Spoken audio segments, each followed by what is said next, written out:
Good morning, everyone. It's a beautiful day. I'm very happy to see you all this beautiful morning. Welcome, Bhante. So now we are going to start the meditation retreat, Vipassana retreat. So I would like to welcome our great teacher, Bhante Dhammaloka. Bhante Dhammaloka, first of all, I want to thank for accepting our invitation to conduct the meditation retreat today. As you know, Bhante Dhammaloka is a respected Buddhist monk with over 40 years of dedicated monastic life. Throughout his spiritual journey, he has devoted himself to the practice and teaching of the Dhamma. He's a yoga teacher as well, and also he's the abbot of the Hudson Valley Buddhist Vihara and Meditation Center, upstate New York, and also he's the president of the Yoga Village Center in Sri Lanka, and he's a very educated and prominent Buddhist monk. So once again, thank you, Bhante, for accepting our invitation to conduct the meditation session today. Dear friends, I just want to announce as you know, we have two bathrooms. One is upstairs and the other one is the basement. And also, today is the 81 degrees weather forecast, not raining. I hope Bhante will guide you to walking meditation as well, and at noon time.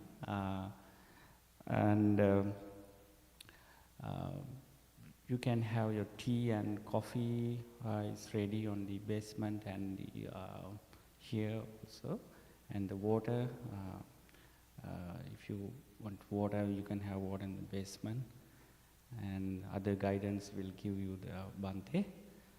Thank you so much once again. Thank you for coming for the retreat. So this retreat would be definitely the transformation of your life and the path of the Buddha. So you are today you are all able to practice and develop your spiritual path.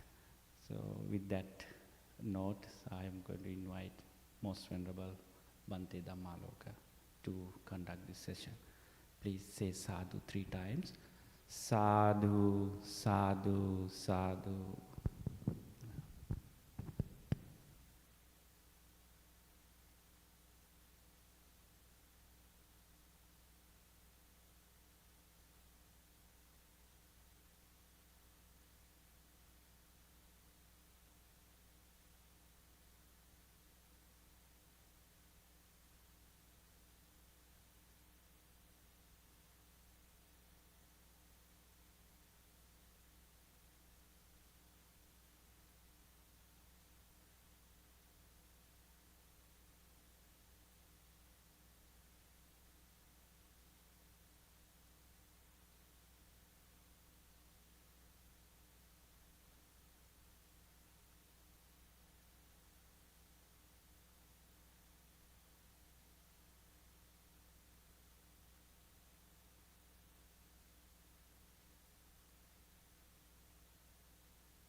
Good morning, everyone. Thank you, Venerable Bhante Panyasiri, Abbot of the New England Buddhist Vihara and Meditation Center, for having me here to help with the program. And this is not only for you, but for myself also. So I am also practicing together with you. Okay, we can guide each other in that way. So today we are going to observe 8 precepts, right? Let's observe, then we can, if we need, we can explain those precepts also. So it's going to be page number 10 on this book.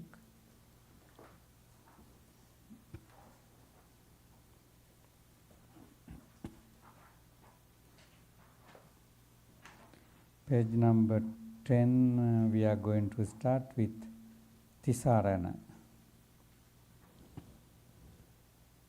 So you can see there are certain formulas which should be recited by the monk, that means me, and laity, you. So we can recite that side in Pali. Then we can go through page number 11 also with English translation, okay? All right. Let's start. Say sadhu, sadhu, sadhu. Yamahang vadami tang vadetha.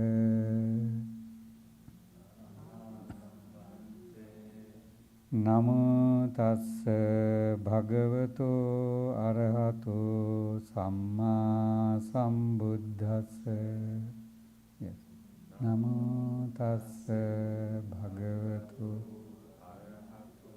samma sambuddhassa. Namo tassa.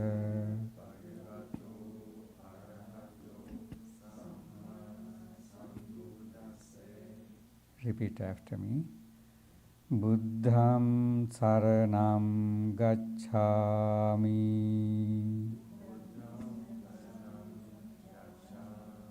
Dhammang saranam gacchami.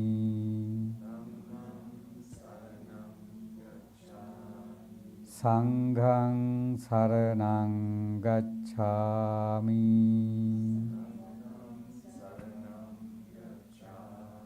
Dutiyampi buddhang saranang gacchami.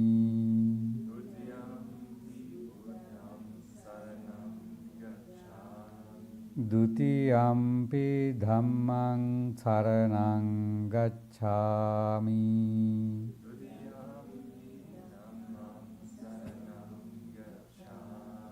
Dutiyampi sanghang saranang gacchami.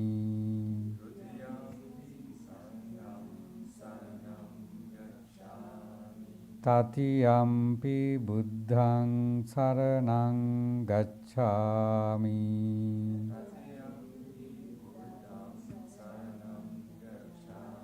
Tatiyampi dhammang saranang gacchami.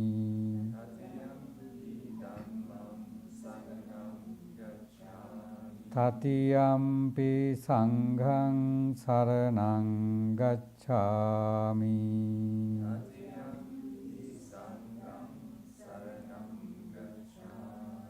Tisarana gamanang sampunnang. Page 11, let's recite in English too. Repeat after me. Homage to the, yes. Homage to the Sublime One, the Worthy One, the Fully Enlightened One. 3 times. Homage to the Sublime One, the Worthy One, the Fully Enlightened One. Homage to the Sublime One, the Worthy One, the Fully Enlightened One. Homage to the Sublime One, the Worthy One, the fully enlightened One. I go to the Buddha for my refuge. I go to the Dhamma for refuge. I go to the Sangha for refuge. A second time, I go to the Buddha for refuge. A second time, I go to the Dhamma for refuge. A second time, I go to the Sangha for refuge. A third time, I go to the Buddha for refuge. A third time, I go to the Dhamma for refuge. A third time, I go to the Sangha for refuge. The three refuges are complete. Next page, page number 12. Atthanga Sila, first in Pali, repeat after me. Pānāti pātā veramani sikkhapadang samadhiyāmi.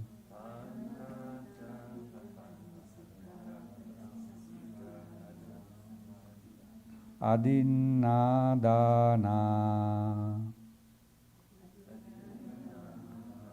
veramani sikkhapadang samadhiyāmi.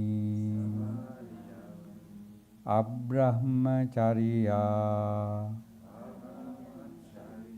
veramani sikkhapadang samadhiyāmi. Musāvādā veramani sikkhapadang samadhiyāmi. Surameraya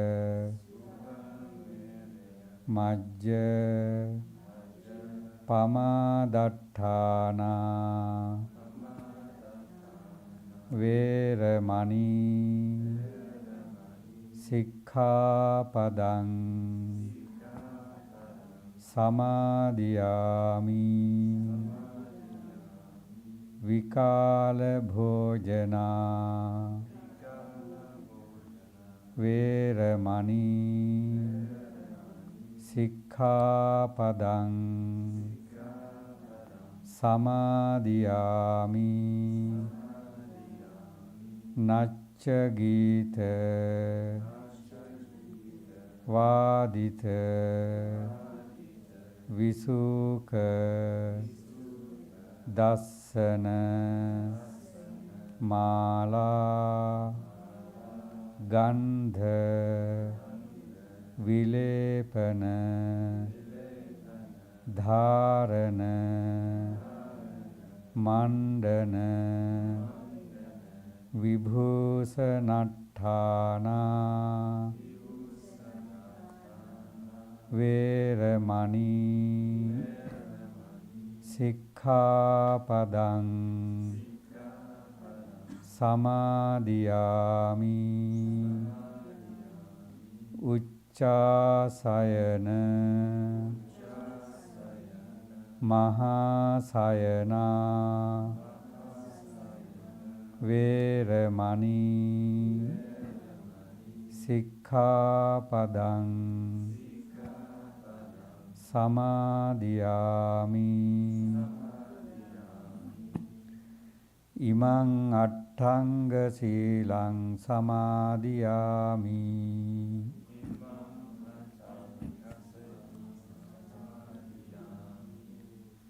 Imang attanga silang samadhiyāmi. Imang attanga silang sama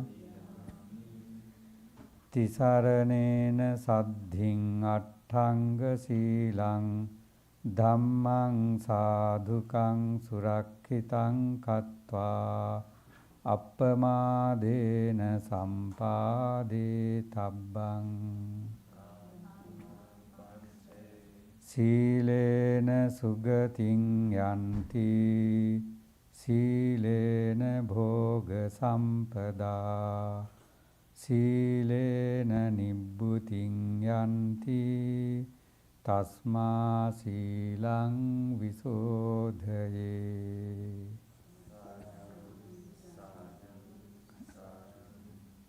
Page 13. Let's recite this in English too.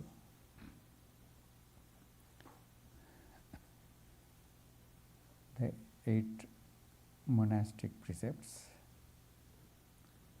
I undertake the training rule, everyone together.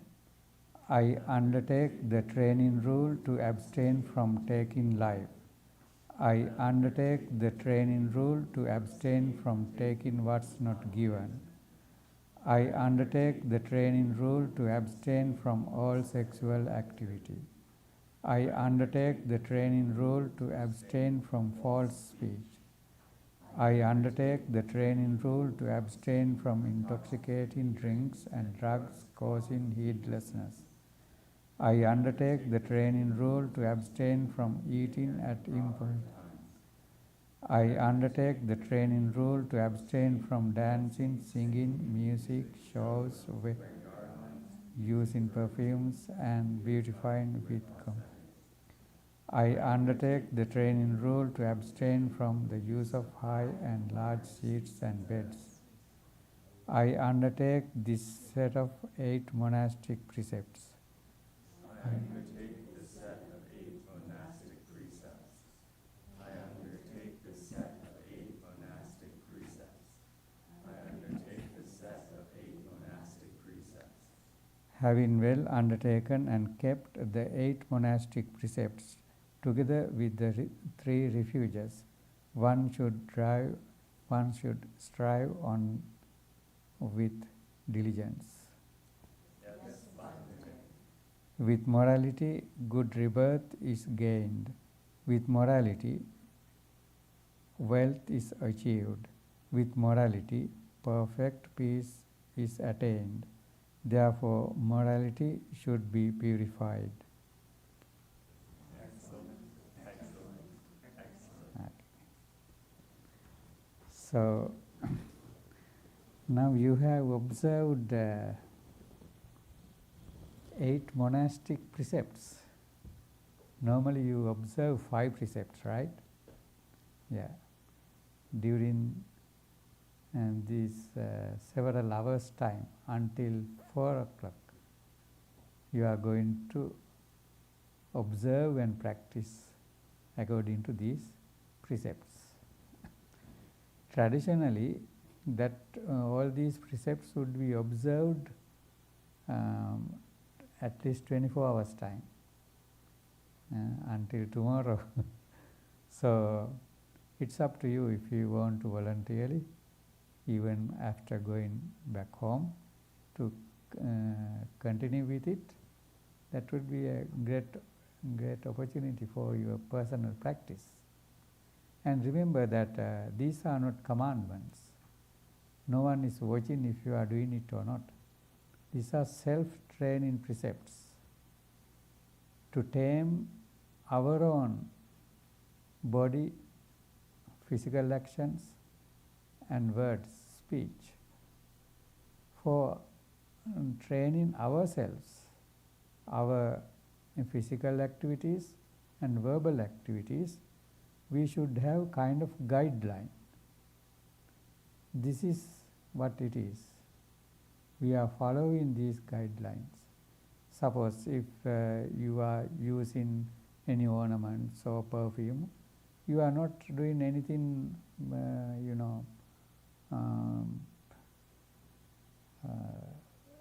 sinful or anything wrong. But you observe voluntarily this, to train yourself, to challenge your greediness, and to help with your introspection. For that purpose, these precepts would be helpful. This is what's called, we are practicing sila, morality. So in this path of enlightenment, there are three major steps that we have to take when we are proceeding towards enlightenment. Those are called Sila, Samadhi, Panya. In the Noble Eightfold Path, it's described further away. Sila, morality. Depending upon moral life, you can practice Samadhi, concentration. If your morality is not well grounded, that would negatively affect upon your Samadhi, concentration. Whenever mind is about to concentrate, you would unconsciously back up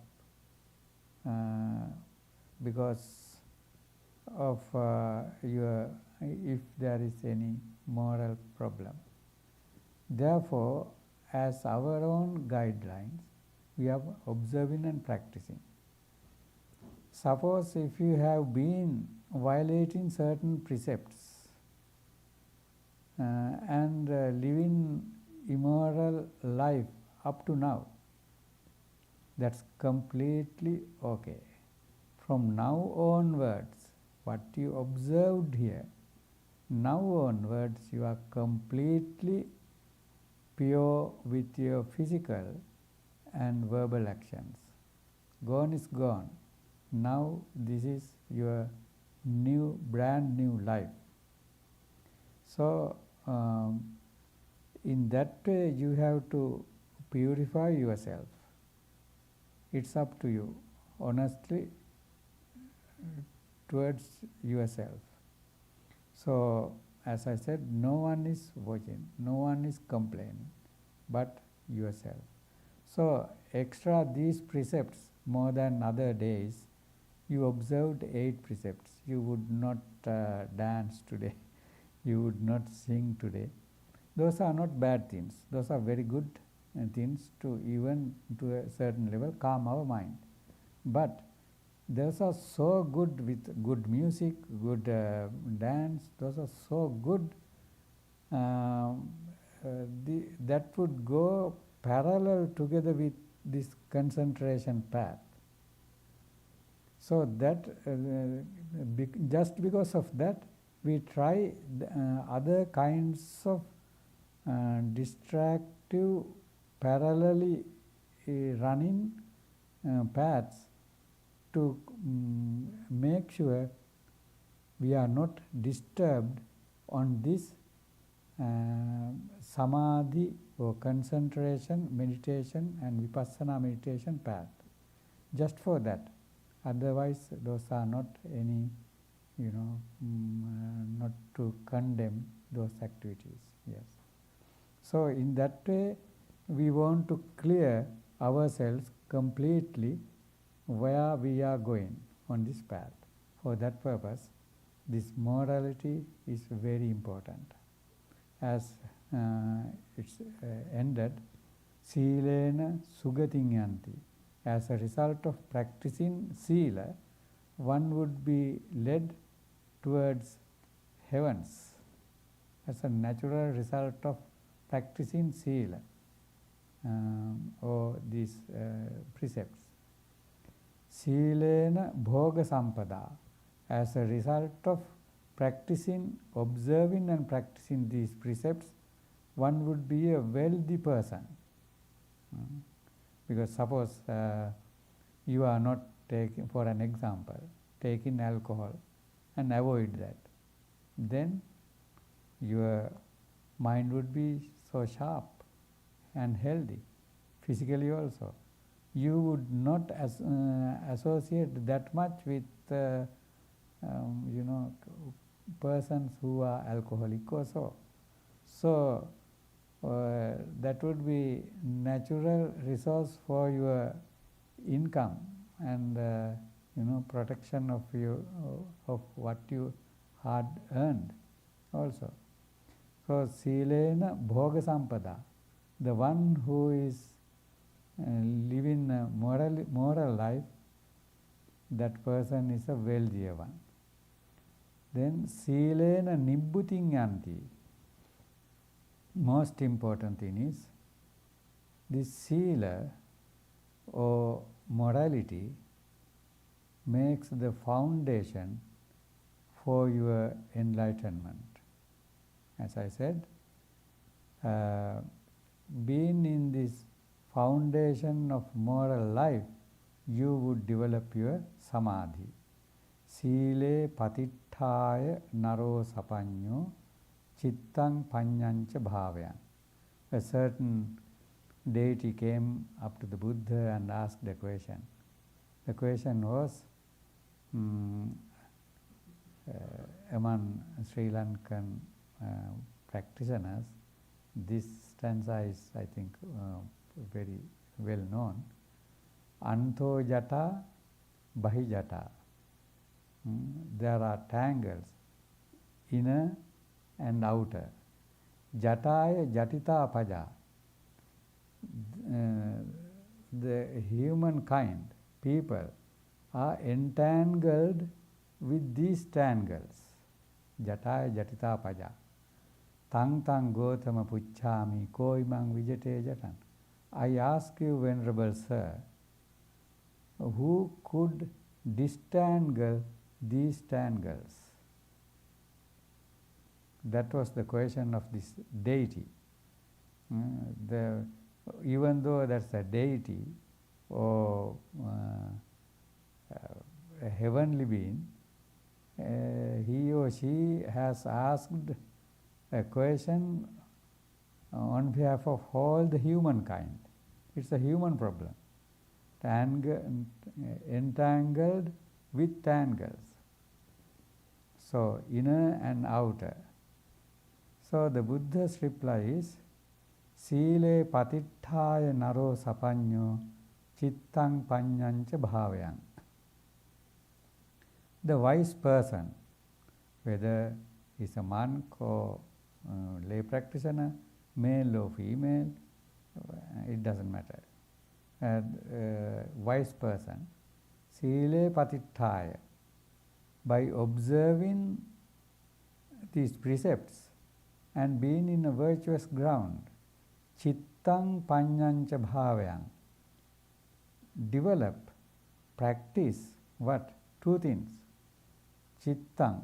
Chitta means concentration meditation or tranquilized meditation. Then panyan.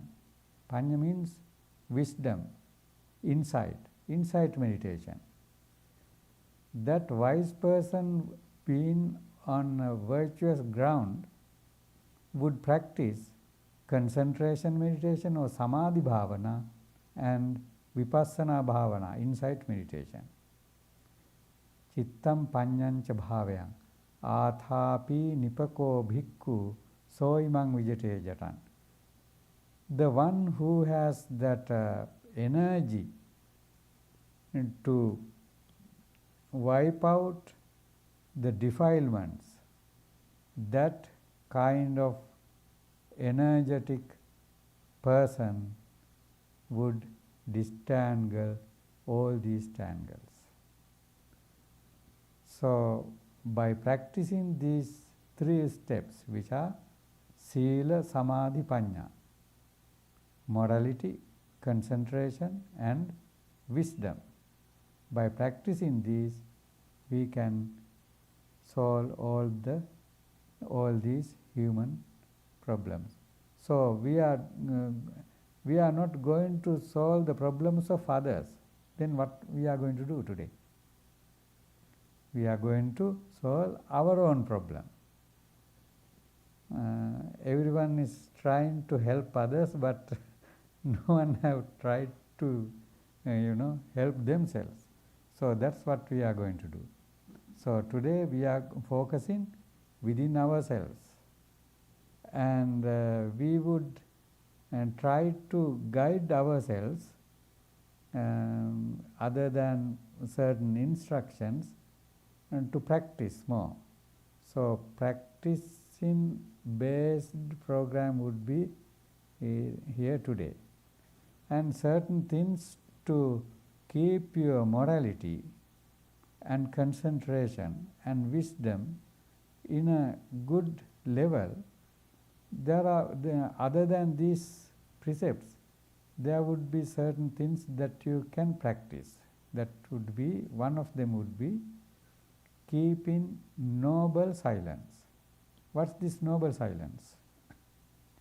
Noble silence is, suppose if you are angry with your someone in your family, maybe with mother or father or brother, sister, husband, wife, or then you would keep silence. But that's not noble silence. That's because you have hate in one way or another. That's why. No. You would keep silence while being mindful with your being seated here. Being mindful what you are thinking about. Being mindful with your own emotions, and developing loving friendliness, developing universal compassion,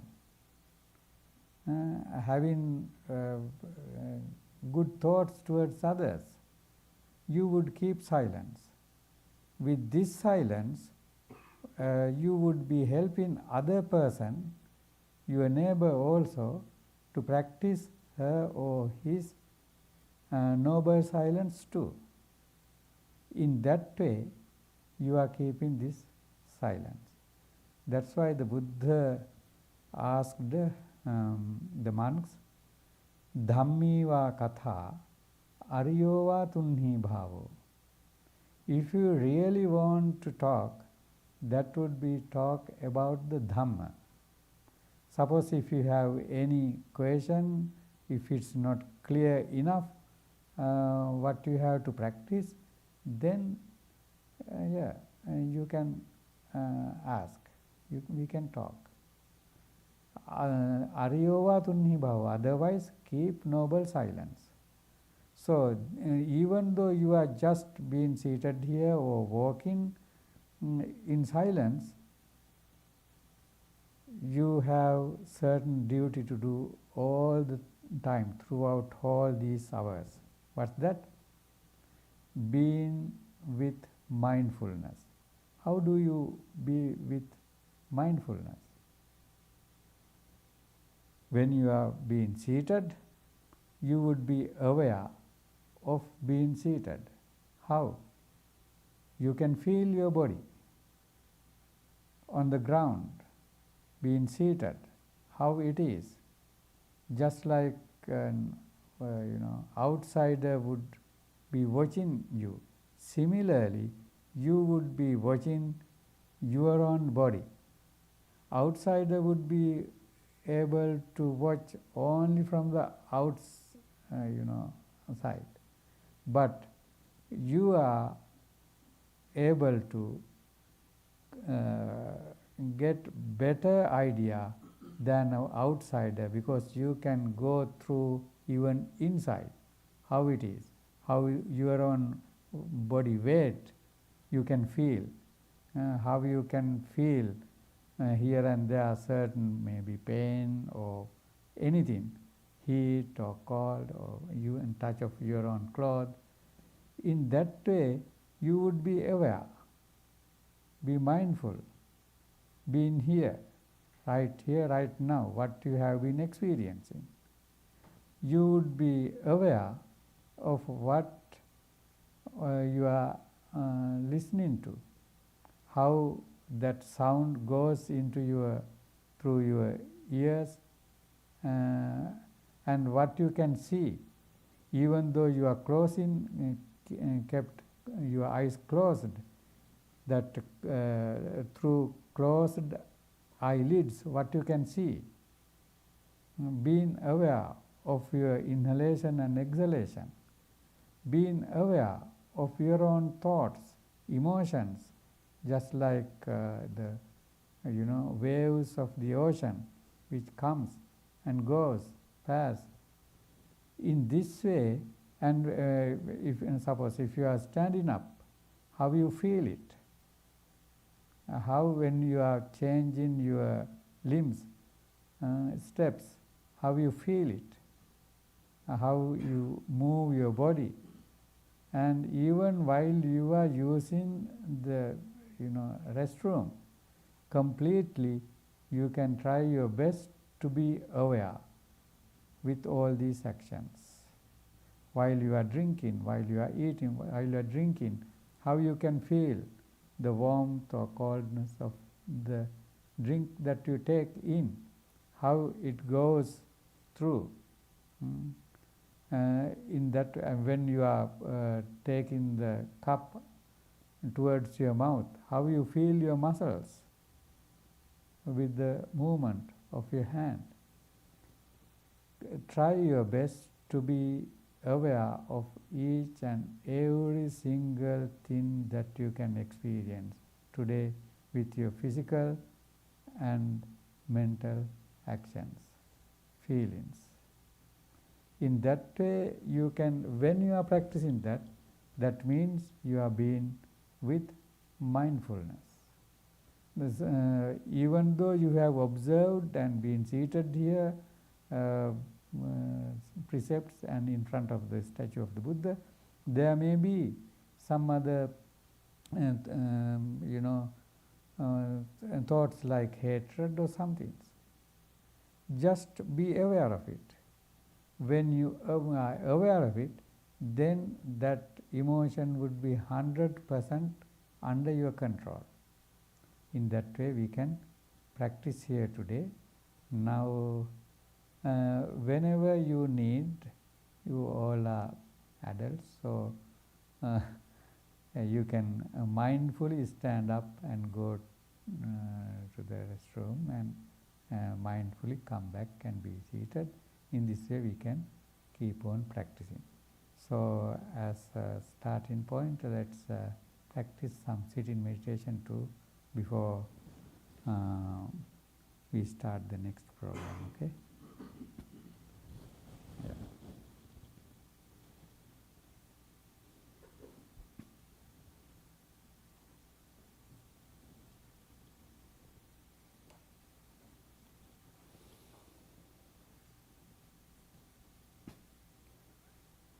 Keep your upper body straight, head straight, right palm on your left palm, gently, two thumbs touching together.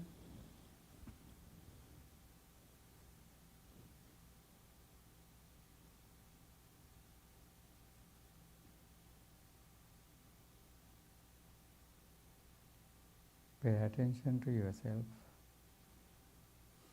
your body, mind.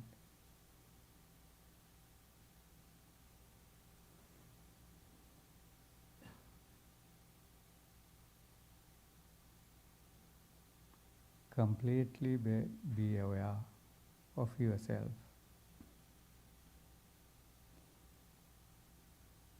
Appreciate yourself for being able to come over here and for being able to observe and practice.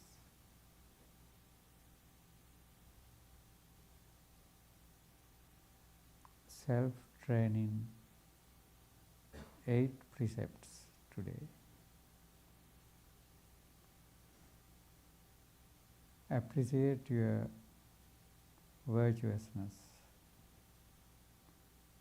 your morality.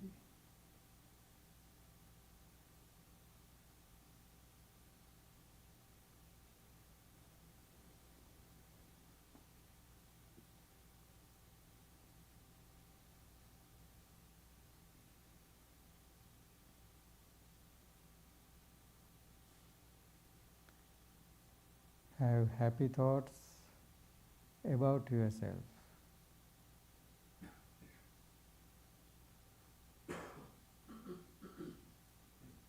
Appreciate your moral life.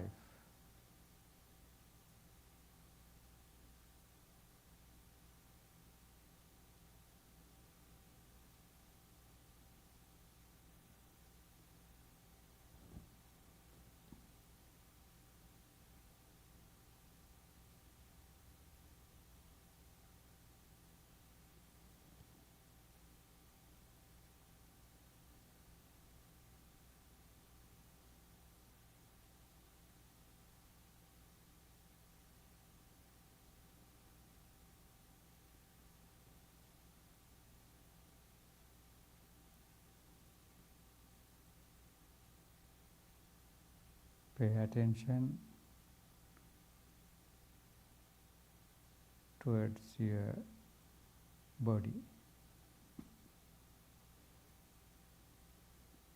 How this body has been seated.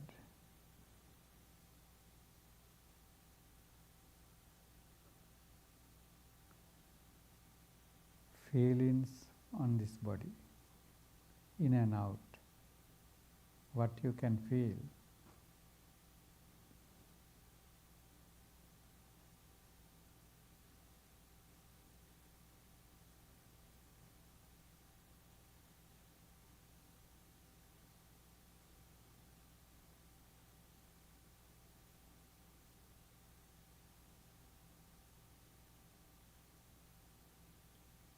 Like scanning from head to toes, toes to head, in and out,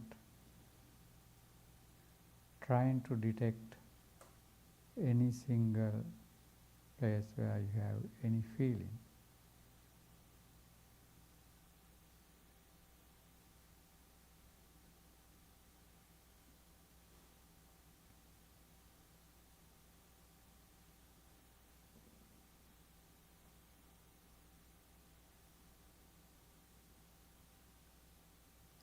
What you can see through closed eyelids.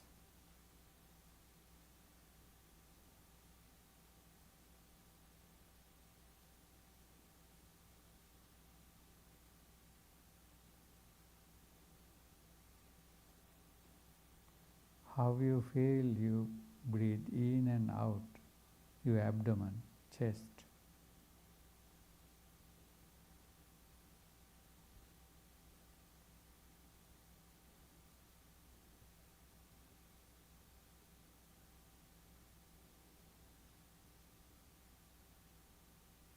Where you can feel the touch of in and out breath.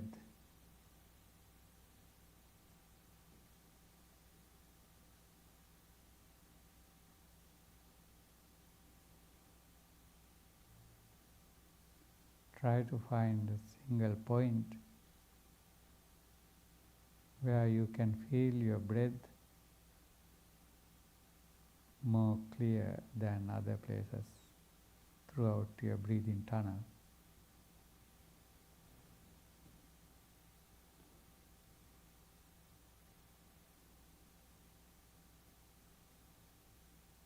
Watch the breath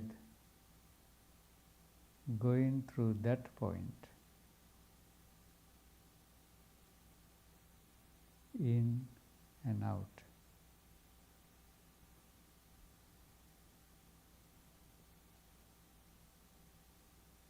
How the whole length of breath going through the point, passing it.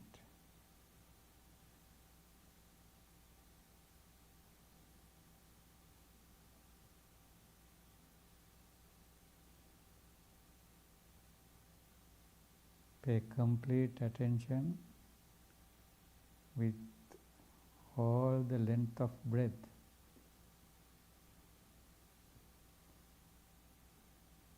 Making some sensation at the point that you noticed and going in and out.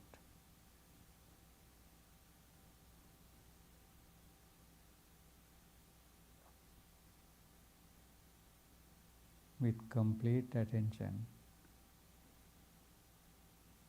Try not to have any single breath without your notice.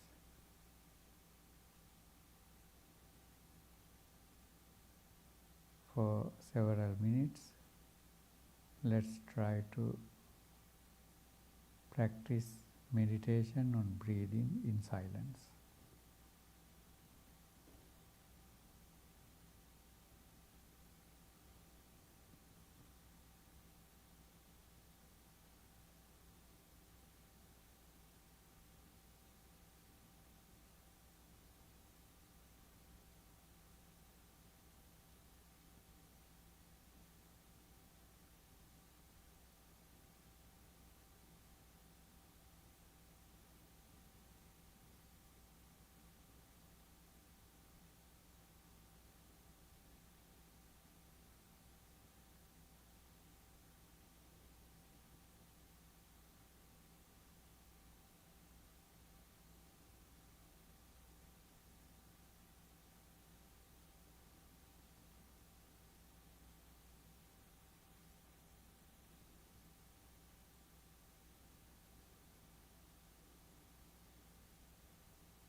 Now slowly you can open your eyes.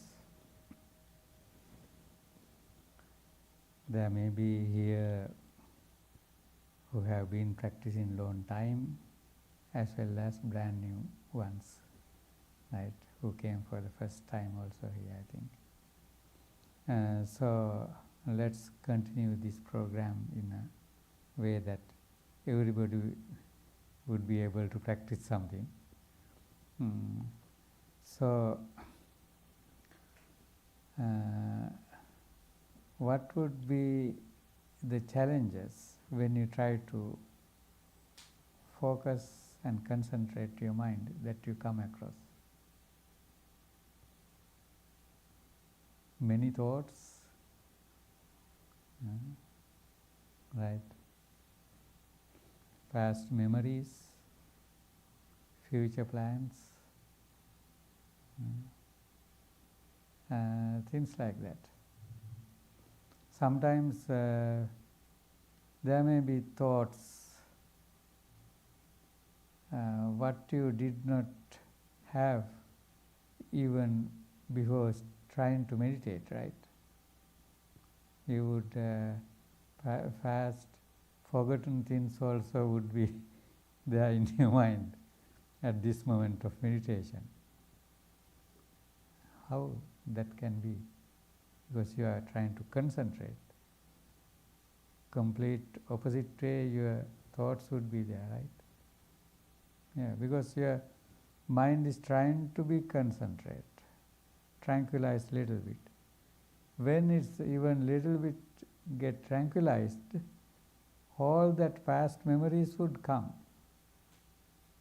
which were hidden somewhere because of other busy thoughts all the time. Now, those would be little bit slowed down. So, even if you can feel how your mind is running here and there, many thoughts are coming, that also a sign of your progress. Don't be, discouraged. That's how it is.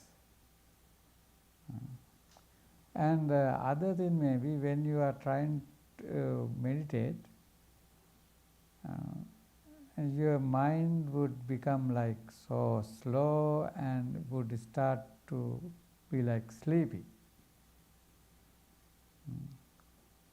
That also another sign of your progress. Those who cannot sleep because the mind is so busy with so many thoughts, now calmed down. It's very close to sleep. Sleepiness and samadhi also going very close parallelly. So you have to do something tactically, something little. What's that? Avoid that sleepiness. Convert that sleepiness into samadhi. By constant practice and training, you can slowly do that. It should come by itself, naturally, samadhi. You can avoid the hindrances and make the facilities. That's all you can do. Samadhi should come by itself, just like sleep. You cannot really sleep. What you can do is provide kind of facilities to get asleep, right? Sleep should come by itself. If you determine to sleep within few seconds, that determination itself would postpone your sleep. Same thing happens with samadhi also. If you suppress, that suppression itself would postpone your samadhi concentration. So, what you can do is make the background and provide the facilities and avoid the disturbances. it should come by itself as a natural result. Little by little, little by little. Main thing is, signs of your progress should be identified and appreciated, not get discouraged. Many thoughts or sleepiness, avoid them, but consider them as signs of your progress. Appreciate them. Never get discouraged. And even few seconds of practice would be helpful, never in vain, for your future practices too. Okay? So in that way we can continue the day. So I think better you have like 5 minutes break. If you want to go out a little bit, stretch a little bit. Yes. And we can gather here again in 5 minutes. Keep your mindfulness. Okay.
meditation. Pali word, the word used by the Buddha is bhavana. That bhavana, it's explained in this way. Bhaveti kusala dhamme asevati etayati bhavana. Kusala dhamme means wholesomeness, wholesome thoughts. Bhaveti, develop. Development of wholesome thoughts in your mind. Bhaveti kusala dhamme asevati. You would make your mind associate with wholesome thoughts.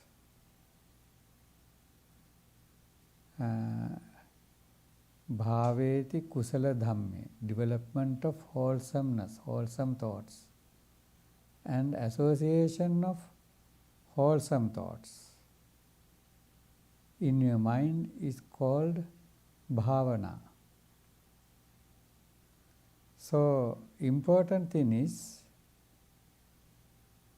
to have wholesome thoughts, series of wholesome thoughts in your mind.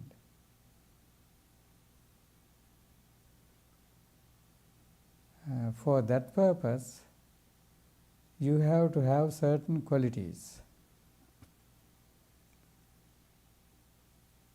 Those qualities are saddha, viriya, sati, samadhi, panya. Saddha, which means faith or devotion or confidence. You have to have faith and devotion, respect towards the Buddha as your teacher, who guides you. Just like when you go to a doctor when you are sick, you have to have certain beliefs, certain faith upon him or her to take in what the doctor prescribes you. Otherwise, you would hesitate. If you are hesitating, that's not going to work. So you have to have that respect, faith, belief on your master, here in this case, the Buddha. And Dhamma, his teachings, of course. And also confidence about yourself. I can do this. You have to have that confidence. By thinking according to the Dhamma, you can develop this self-confidence also on this practice. How? The Buddha explained about certain things in this world extremely rare. Those are, one of them is birth of the Buddha. It's extremely rare thing. And also dullabhancha manussattam. To get rebirth as a human being is very rare opportunity. Though we talk about overpopulation and many things, but we have to compare it with other living beings.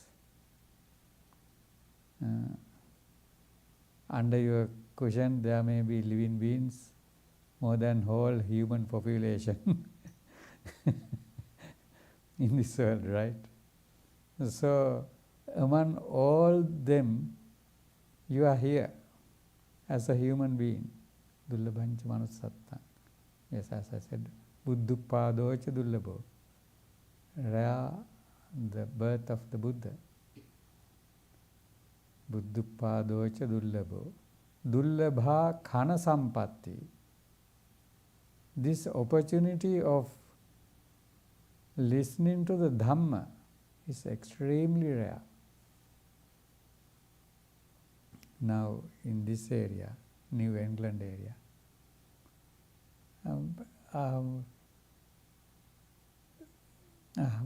what would be the population, human population, but how little crowd of people here, or maybe not only here, Thai or Burmese or other temples too, or those at least who pay attention to spirituality. Dullabha khana sampatti, it's very rare. Saddhammo parama dullabho. Saddhamma, this teaching of the Buddha, parama dullabho, extremely rare. So all these rare things, but you are good with all these, right? So thinking in that way, you can have self-confidence. The Buddha once said, Akusalang bhikkhave pajahata. Monks, get rid of the unwholesomeness, which means unwholesome thoughts in your mind. Sakka bhikkhave akusalam pajahitum. Monks, it's possible for you to get rid of all those unwholesome thoughts. And further he says, if it's not possible, I would not tell you to get rid of them. So do that. So each and every one of us, one of you, can do it. When you get rid of those unwholesomeness and develop wholesomeness within yourself, that's what's called bhavana, meditation. You can use any word, but that's what bhavana means. So you have to have that saddha first. Then virya. Virya means energy. You have to maintain this virya also in order to keep your mind with bhavana, meditation. So, in 4 ways, this virya should be maintained. Whenever you have any kind of unwholesomeness, you have to use some virya in order to get rid of it. If you do not have that, those unwholesome thoughts would occupy in your mind and you would be under the control of them. And you have to have energy not only to get rid of them, but also to develop wholesomeness, which is not there, and maintain wholesomeness, which is already there. And to guard your mind from the unwholesomeness which is not yet arisen. In these ways, you have to have energy. This is not physical energy, this is mental energy. This also should be developed. All these should be developed, practiced, improved.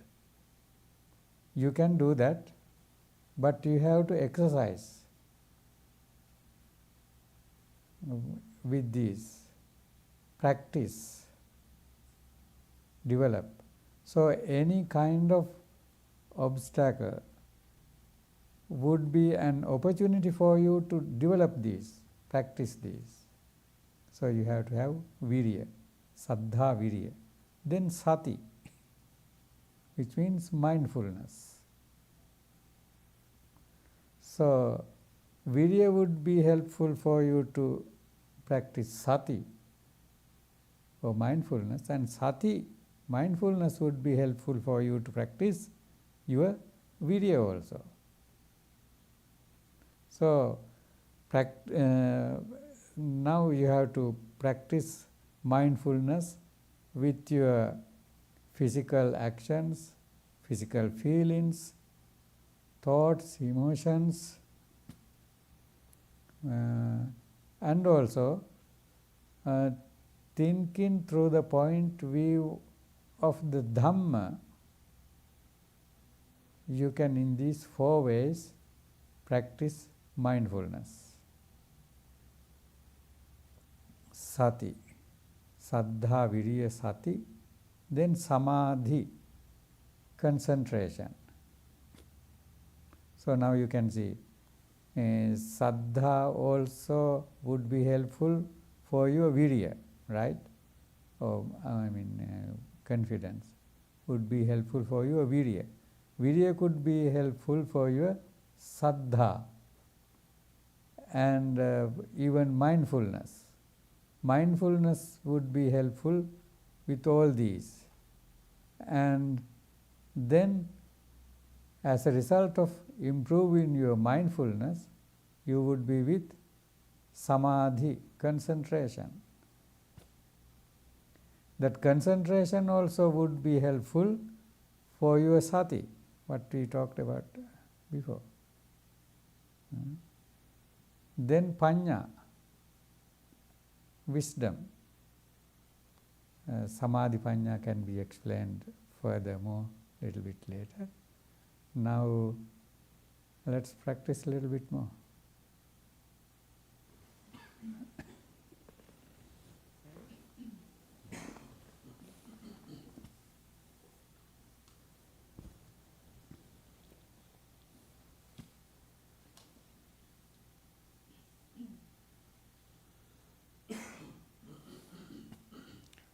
Yes.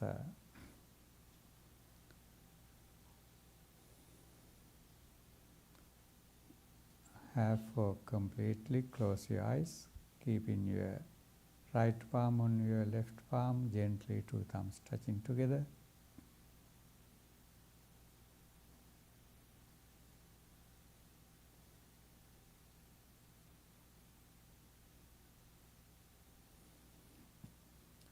Go for a couple of deep and long inhalations and exhalations.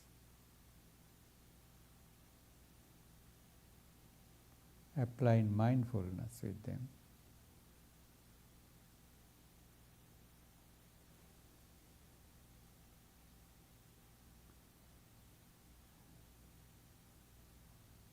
Around your tip of nose somewhere,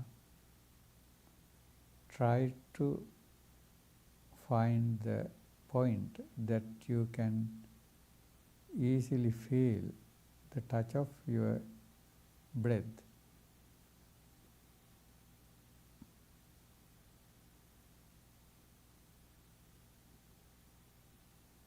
Through that point, see how your inhalation and exhalation takes place.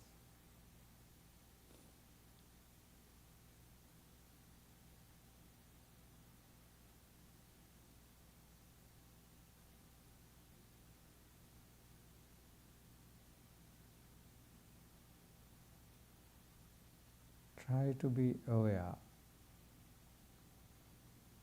in and out going whole the length of breath.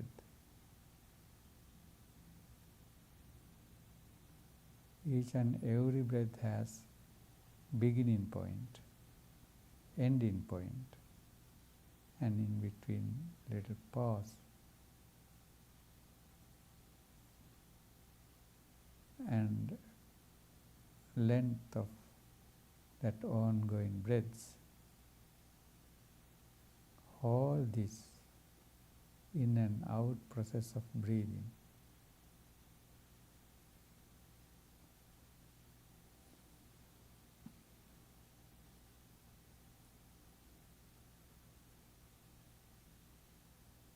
in silence.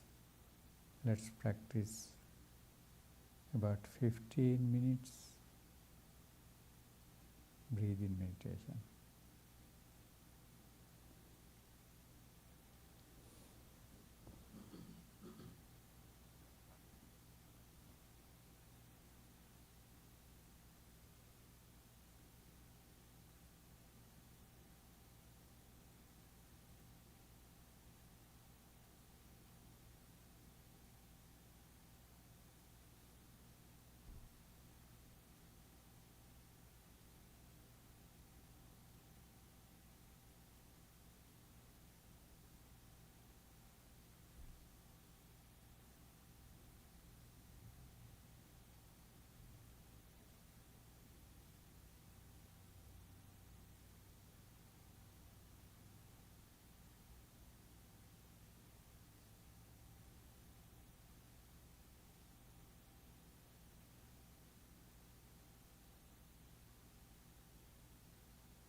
Now, in silence, you practiced 15 minutes. Some of you might be able to concentrate completely throughout 15 minutes. Majority would practice a few minutes or few seconds. That's how it is.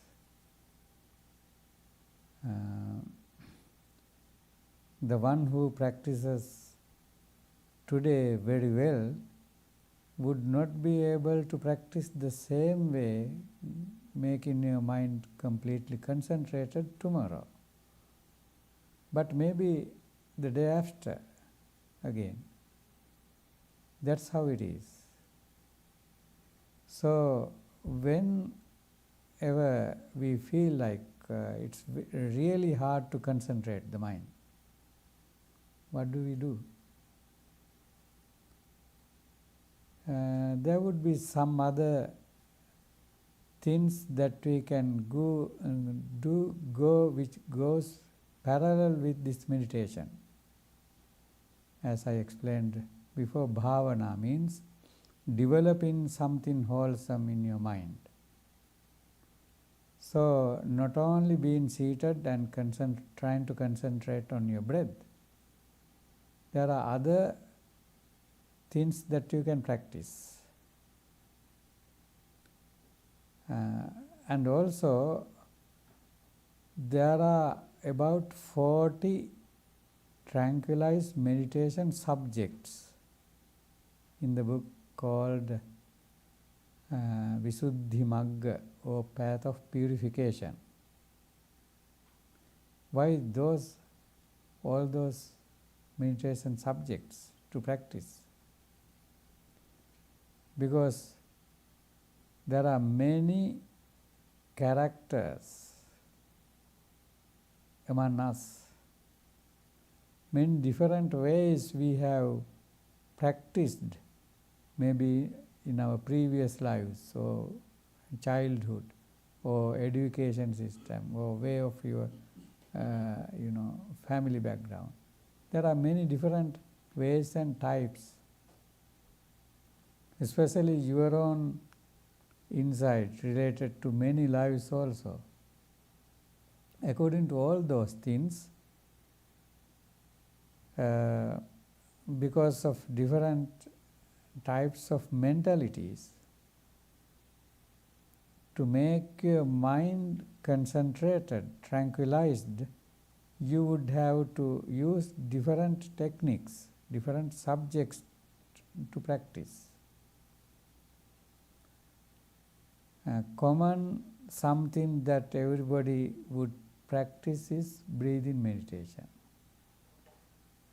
But nowadays, one of the most important other subject is loving friendliness. Yes, that's very important to practice. And so there are many things that which would come against loving friendliness, as irritation, anger, ill will, jealousy, in many forms, many ways that would come, very subtle ways. In order to get rid of them, we have to practice it. And also, when we watch the news, or when you drive, many things would be there out there to disturb your loving, friendly thoughts. Even therefore, we have to practice it daily. And many hatred thoughts, words, actions would be spread out throughout all the world. Even to counteract them, we have to contribute some loving, friendly energy waves throughout the world, universe, throughout your body, families, and everybody. It's very important. Otherwise, this would be full of thoughts, waves of hatred. We have to have that kind of thoughts, opposite thoughts. And that would that's something that you can help all the universe, not physical or verbal actions, but by your own thoughts. That's great help.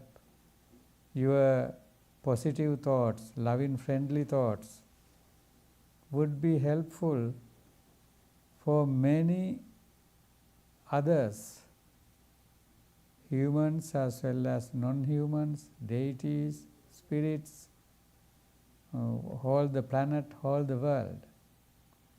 So try to generate thoughts of loving friendliness as much as possible. The Buddha says, if anybody practices loving friendliness, even split of second, the Buddha says, Achara Sanghata Mattam. Achara Sanghata Mattam means like this. That's Achara Sanghata. Achara means, what do you call in English? Snapping, right? Yeah, snap of time. Not that long, right? If you could practice even that short period of time, loving friendliness, that type of person, arittajjhano viharati, lives with, life with ecstasies, not lack of ecstasies. That person lives the life with ecstasies. Sattu sasana karo, that's the person who lives according to the teaching of the Buddha. Ovada patikaro, that person is the one who follows the Buddha. So that's a really important thing. Practice of metta. There's a sutta in Anguttara Nikaya, gradual sayings. The Buddha says how it's important to practice this metta, even for a second. And there are many places where that's explained. Later we can chant also one of the suttas which talks about the benefits of loving friendliness and how to practice it. There's a sutta called Mettani Sansa Sutta, benefits of loving friendliness. I would explain them in very short. 11 benefits. Mettaya bhikkhave cheto vimuttiya, monks whose mind has been taken out of the metta, which means like, suppose if you are in a river or lake or pool, all around yourself nothing but water. Similarly, you would generate completely in and out, all full of waves of thoughts of loving friendliness. You are in that pool of loving friendliness. Out of that, when your mind is out of that, cheto vimutya, completely,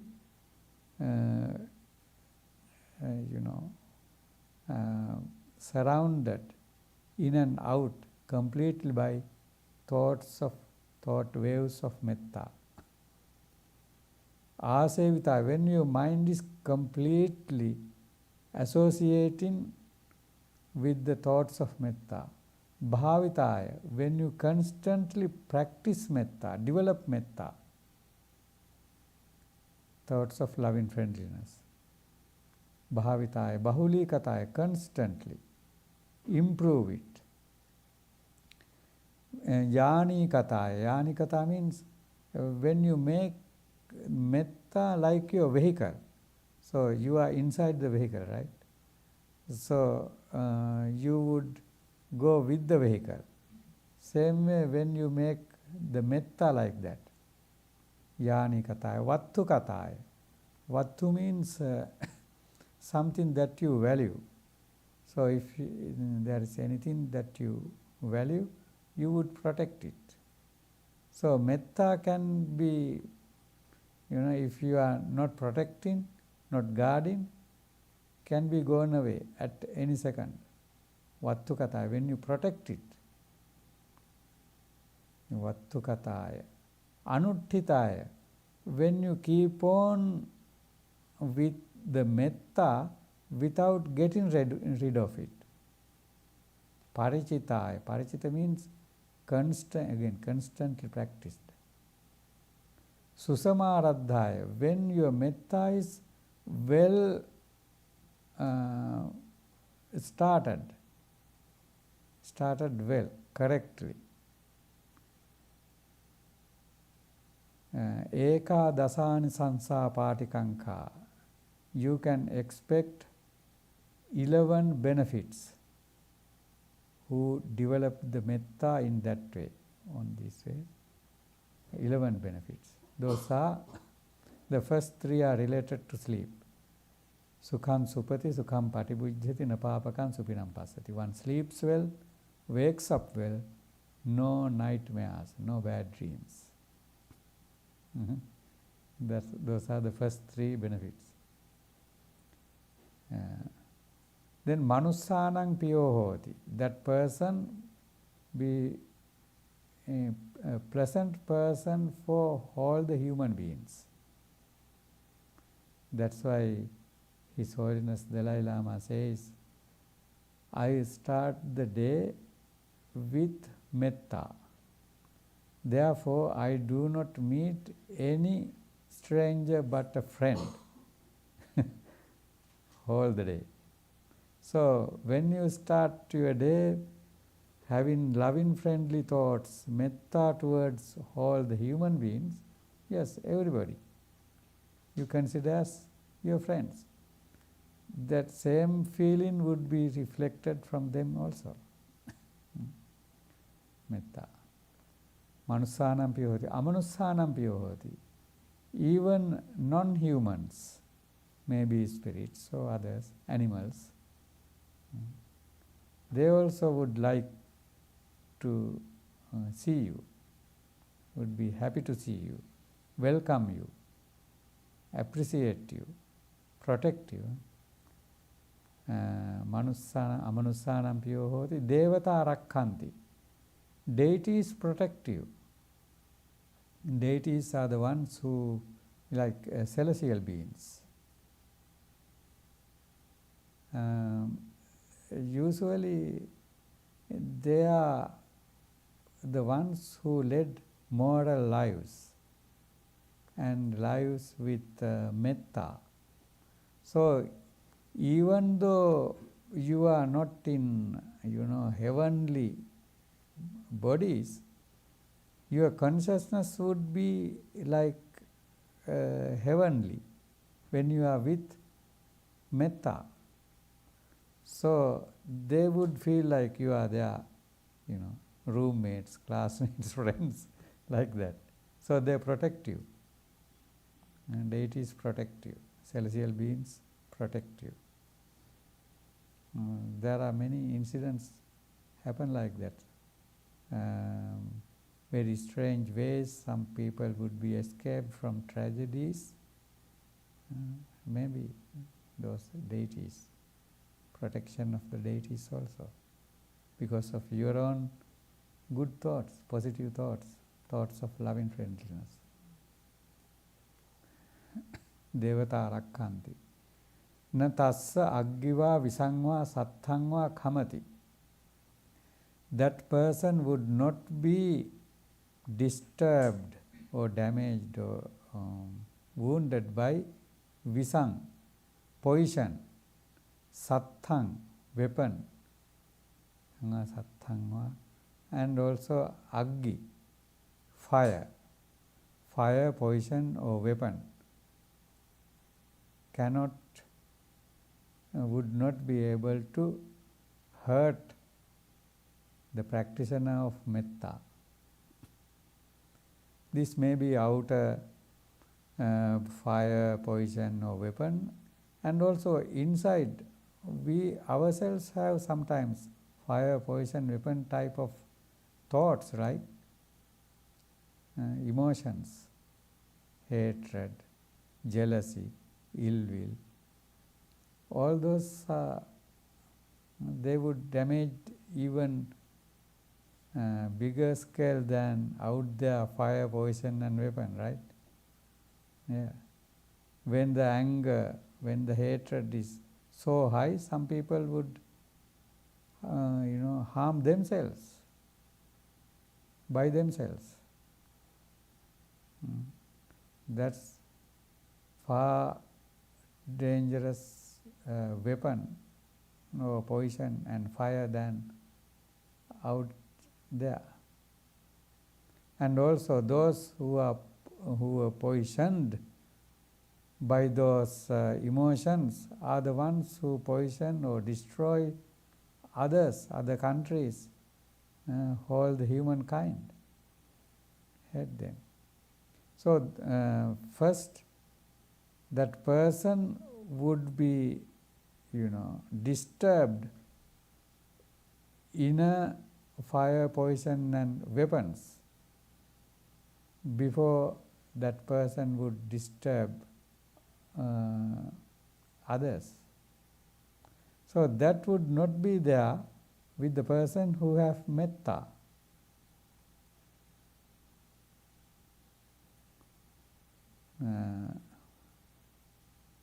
Then tuvatan chittan samadhiyati. One would be able to have samadhi very easily, constantly. Samadhi means one-pointedness of the mind. So mental concentration would be easy with the person who practices metta.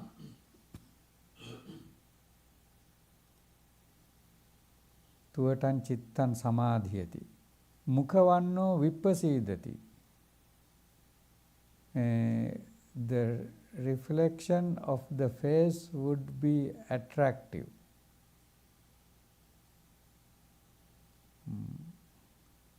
And so that goes beyond the skin color or things like that, skin beauty or color. There may be people, suppose like we can think about our school teachers or so. We still like them, right? Because they have that quality of metta. So for us, they are the most beautiful people. Like that kind of beauty would be there.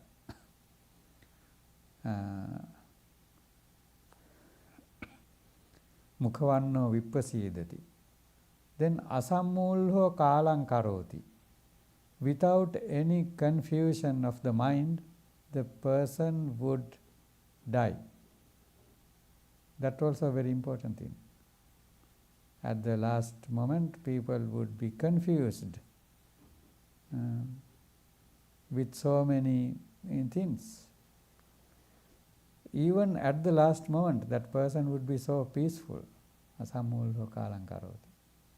Then the last one, 11th one is, now all these 10 related to this very life. The last one, even beyond that. Uttaring appati vijjanto brahmalokupa gohoti. If the person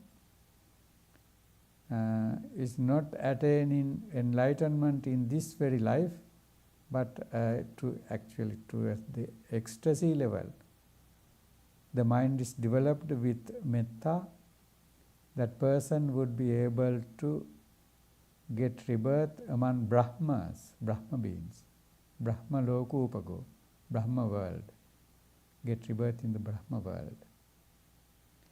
If not that ecstasy level, maybe below the Brahma world, other celestial beings, or in a good place among humans also. That's possible. So those are the 11 benefits of practicing metta. So while you are from time to time, practice breathing meditation, metta also should be something throughout all the 24 hours in your life. So you can practice, start the day with metta and have a determination to keep with this metta all the day and night. So you would do everything with metta. It's possible, quite possible, should be possible. Why? Suppose you all might have that experience. Early in the morning, for some reason, you would be disturbed very bad. Having that disturbance in your mind, you would do everything during the day. You would go to work, and drive, eat, cook, help others, smile with others, do everything. But in there, that disturbance also would be maintained throughout all the day with all those actions. If that's possible, why not metta? Having that determination, that metta in your mind, you can drive, you can eat, you can cook, you can serve others, you can welcome others, you can say hi to others.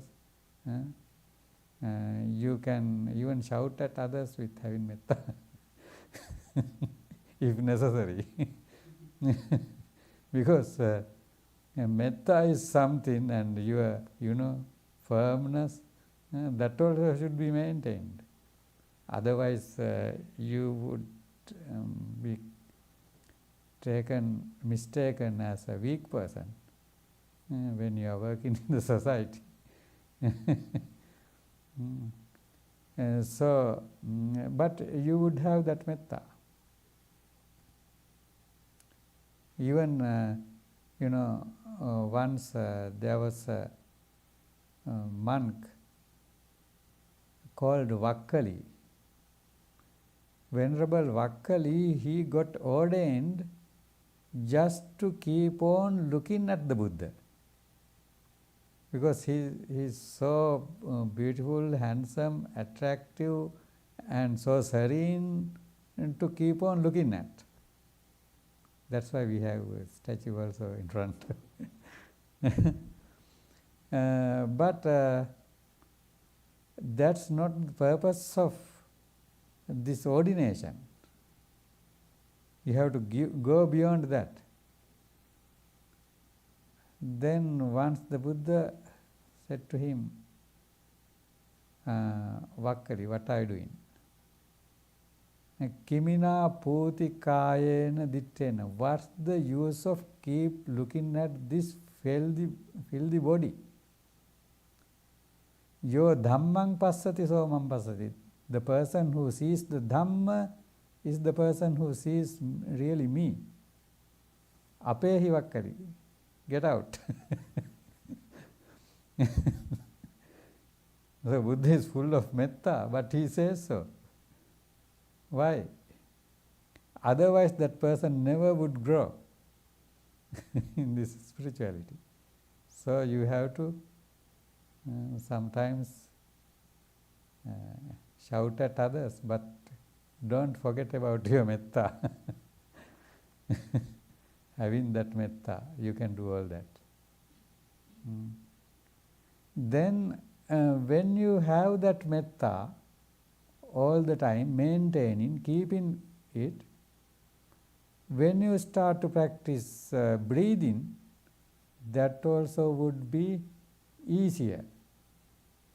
Because one of the result of practicing metta is tuvatam chittam samadhiyati. Your mind would be get one-pointed very easily. Yeah. So that also should be something that you have to have all the time. So you would practice it first of all towards yourself. Generally, that's how you should practice it. That's why it's called susamaradhaya, well started, practicing yourself. Especially the parents have that difficult to practice themselves before others. And they sometimes will practice like, may my children be well and happy no matter what happens to me. That's not metta practice. First of all, you have to have that metta. Otherwise, it's not well started. So that metta itself would disturb you, and not at peace. Your mind would be restless because you are thinking about your children in an unnecessary way. If you have that metta practiced enough towards yourself, then that's well started. So you can add to that metta your children also without that restlessness, maintaining that real peace. You can add any amount of people gradually. All the citizens in the United States and all this part of the world and all the world population also not too much for the metta practitioner. There's a saying in Sanskrit, Buddhist Sanskrit saying, it says, the one who really develops the mind for that type of udara charitana, great characters, vasudhaiva kutumbakam, whole the world, whole the universe is one family. So that type of metta practitioner, the whole world community is not too much to include with this circle of metta. And all the animal kingdom, all the world, all the universe, all the living beings could be included into that metta. So in that way you can start by pervading yourself, positive thoughts, good thoughts, thoughts of loving friendliness, and gradually starting and spreading metta. You might come across certain persons or areas or countries or communities that you hate. Therefore, you might not be able to pervade metta at the beginning. At the beginning, just leave them out. Keep on practicing metta towards the points that you can, honestly and easily.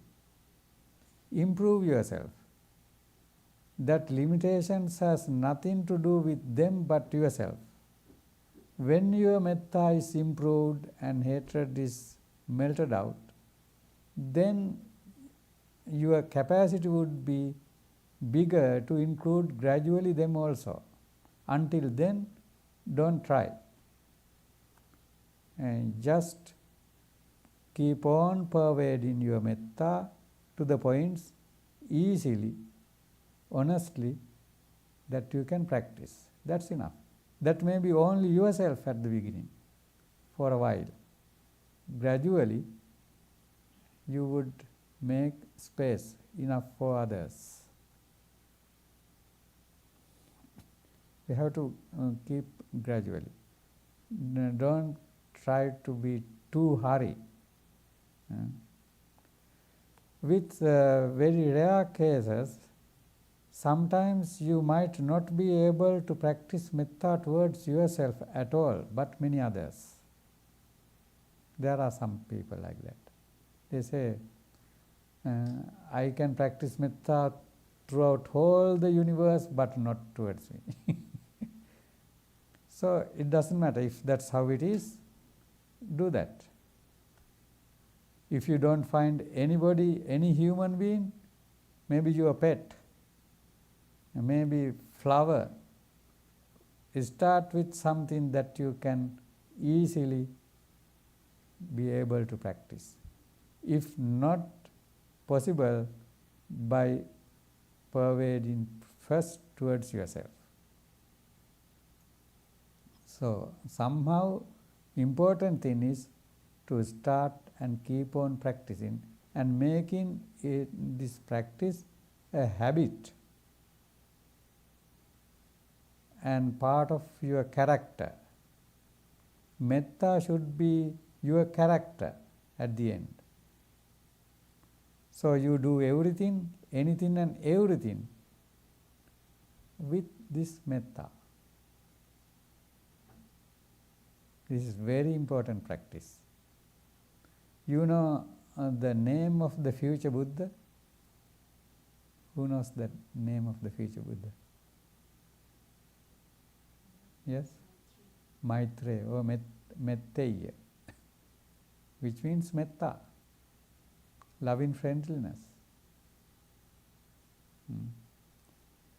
If you improve loving friendliness to the level enough, you don't have to wait that long time to see the Metteya Buddha, but you can see in this very life through yourself. So that's very important to practice metta. Sometimes, what are the challenges to practice metta?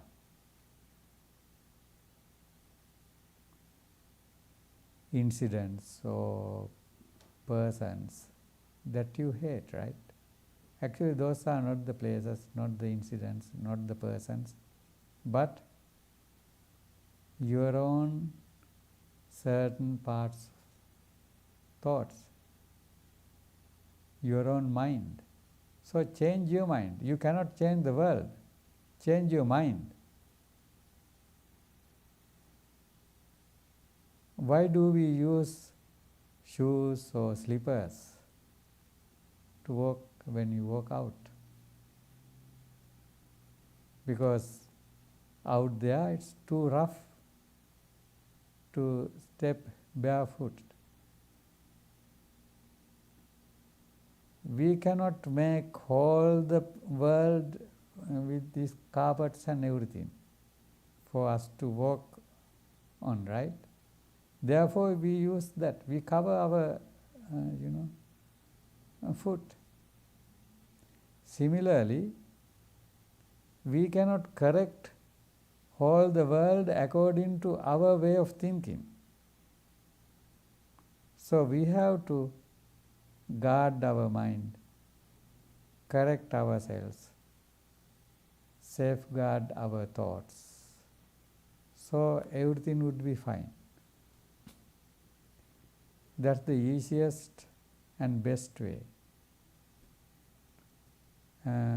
Therefore, metta should be practiced no matter what your main meditation subject is. Only based upon that, you can improve. Many other disturbances would be disappeared through this practice, which would arise within yourself and which would be out there. All those would be disappeared when you have metta practiced constantly. Okay?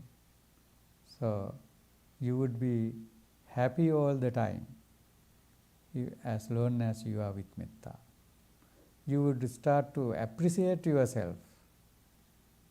You would start to appreciate many things that you did not notice so far with others when you are with metta.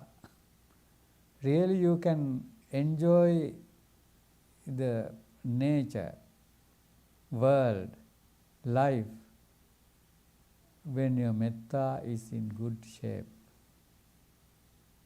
So it's very important. So, do you want to stand up for a moment before sitting again for 10 minutes? Or just, if those who want, just stand up and stretch and sit down.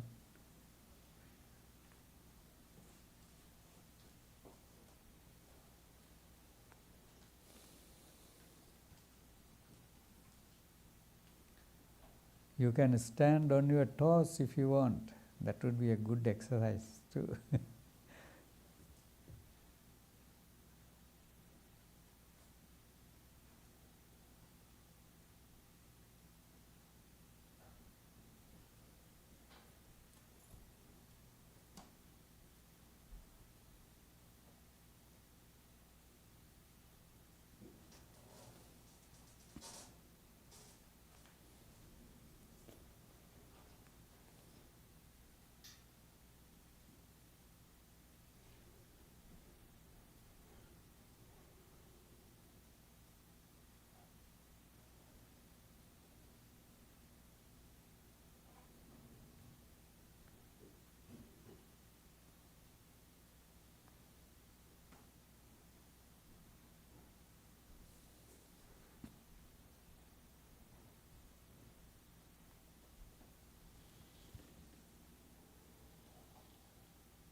Pay attention to yourself, your body, mind, physical feelings.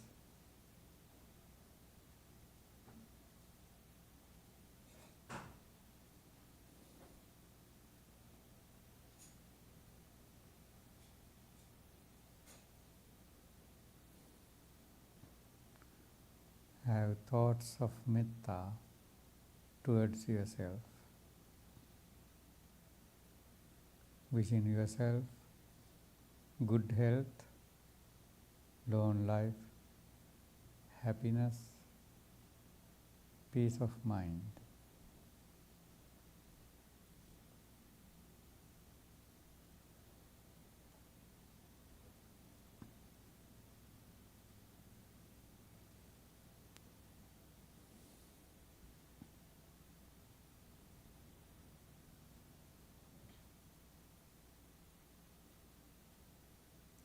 Again and again, repeatedly, have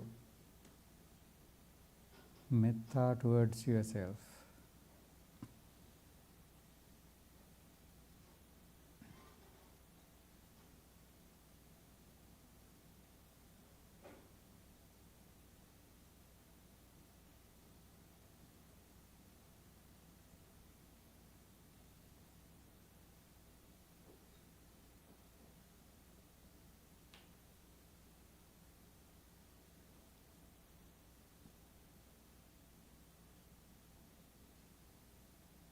You can use the words also like, may I be well, happy and peaceful. May no harm come to me. May no difficulties come to me. May no problems come to me.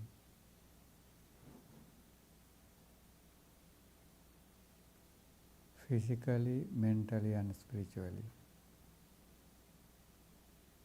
May I be with good health, happiness and peace of mind.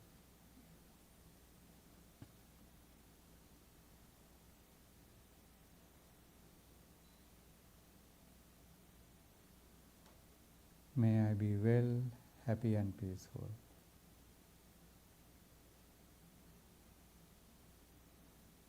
May I be well, happy and peaceful. May I be well, happy and peaceful.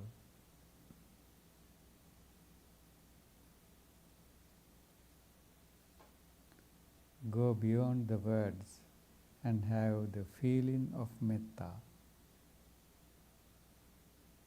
loving friendliness towards yourself.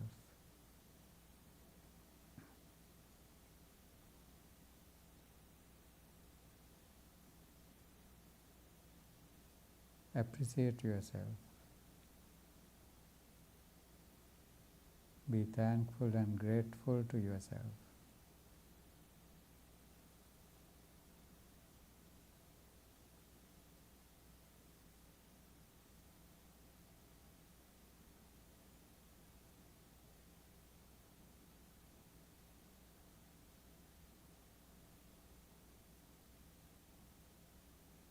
Consider yourself as the best friend of yourself.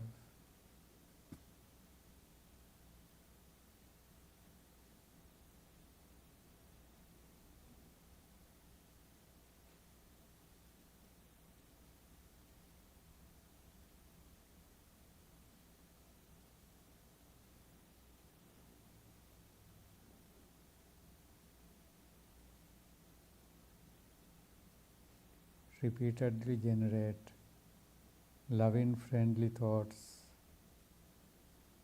towards yourself. Well-being of yourself with good health physically, happiness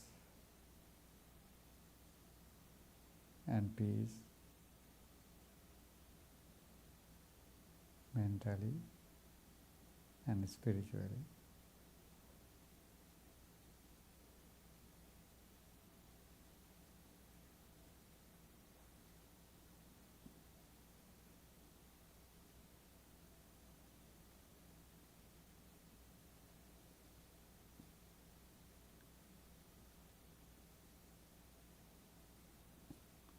Now think about your closer ones, family members or friends. Thinking about each and every individual. Pervade similar kinds of loving, friendly thoughts.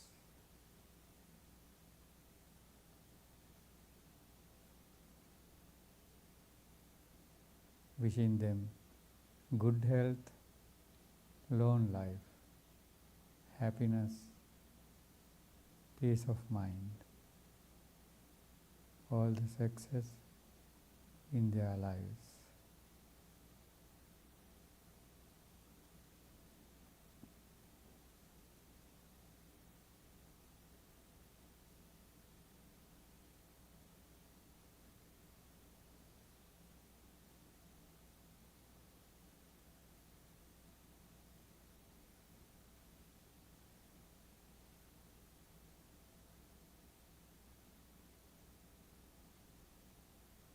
Again, start from yourself and pervade your closer ones.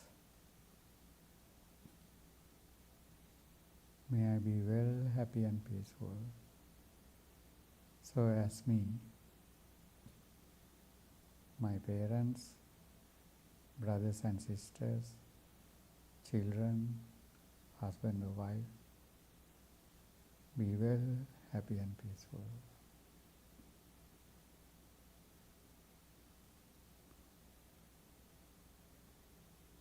May no harm come to them. May no difficulties come to them. May no problems come to them. May they all live long with good health, happiness and peace of mind.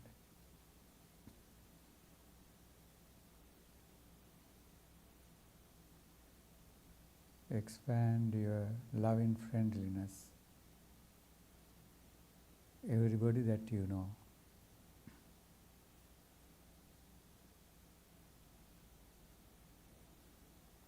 Wishing them also good health, long life, happiness, peace of mind, and all the success in their lives.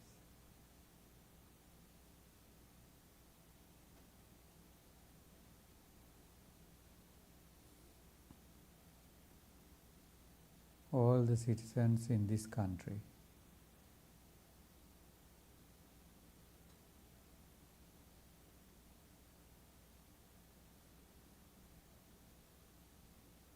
good health, happiness, peace of mind, love and compassion individually towards themselves, love and harmony among each other.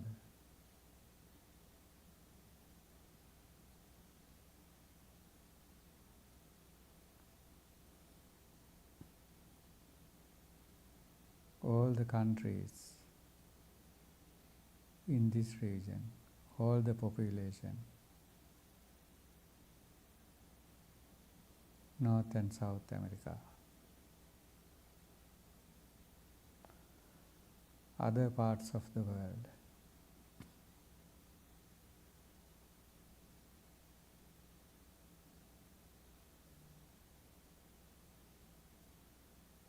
Africa, Europe, Middle East, Asia, South Asia, all the population, all the human population on this planet, be well, happy and peaceful.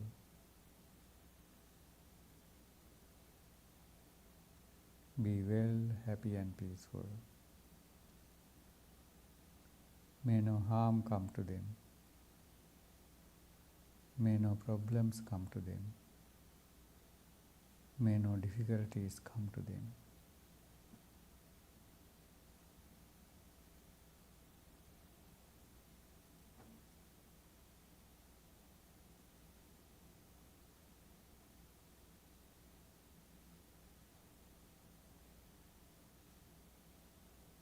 May there be peace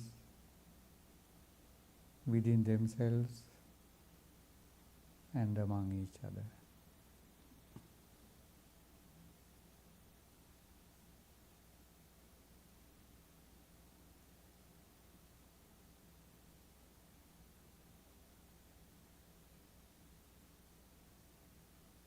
Again, start from yourself and let your metta gradually be gone throughout all the human population.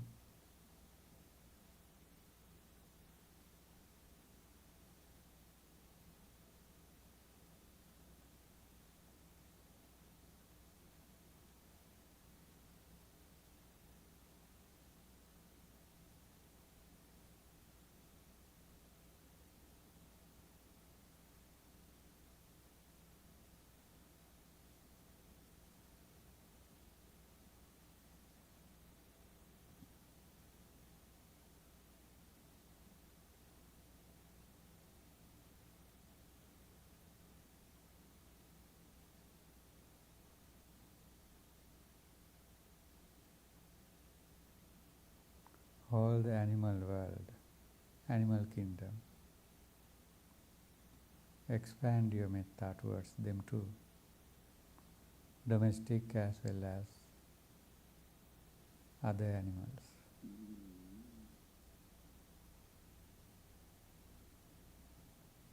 Other spirits, hell beings, divine beings, all the living beings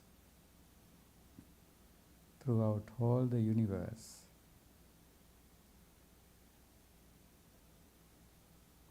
May all beings be well and happy.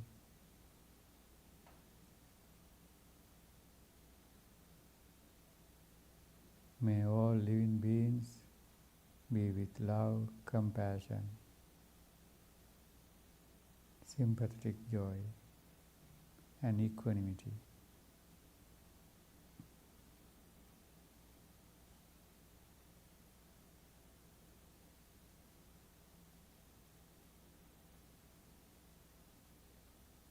Again and again, starting from yourself, let your metta be spreaded throughout all the world, all the universe, without any boundary, any discrimination, any limit.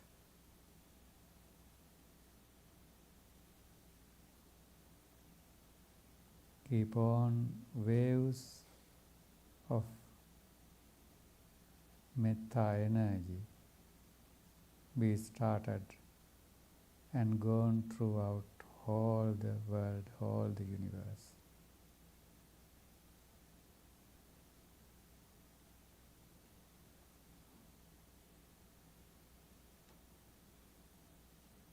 Just like a mother who has only child, the love, compassion towards only child of a mother. Similar type of feeling, metta, should be started and pervaded throughout all the universe.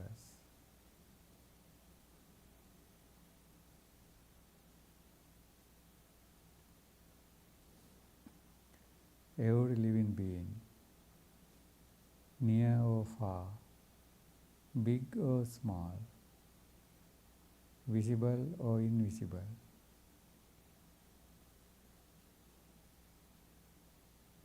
may they all be well, happy and peaceful.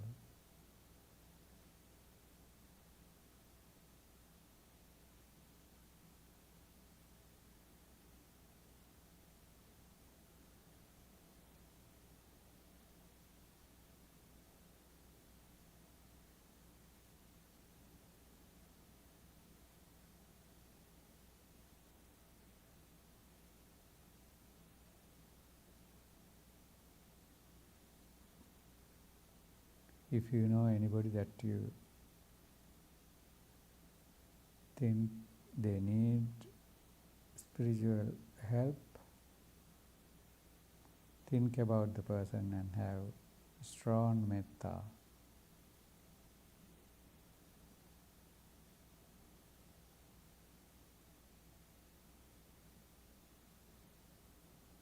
To get rid of all the problems and experience peace, happiness.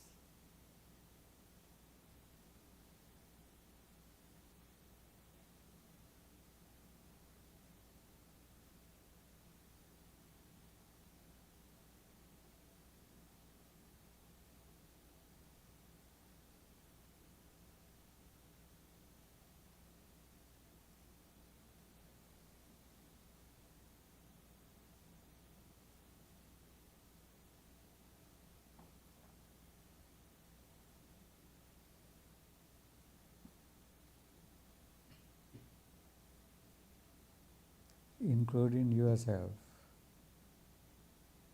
including all the human population, all the living beings throughout all the universe.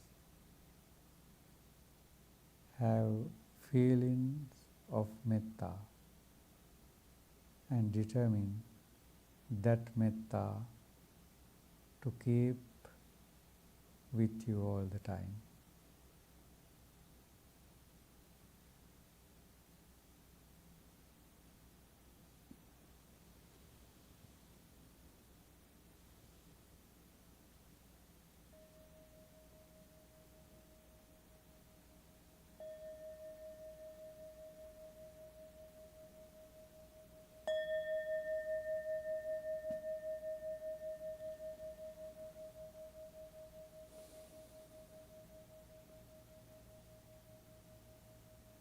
So far, if there is any point that you did not understand clearly, or if not sure enough,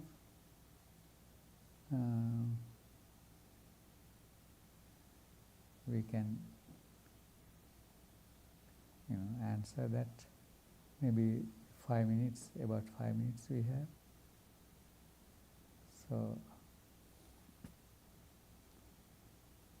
especially about your practice. If you are not sure how to practice it, what to practice, please don't feel not to ask.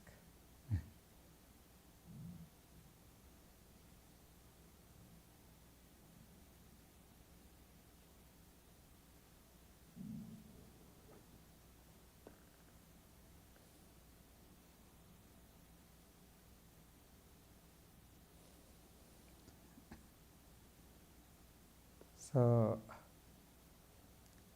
when you have this metta,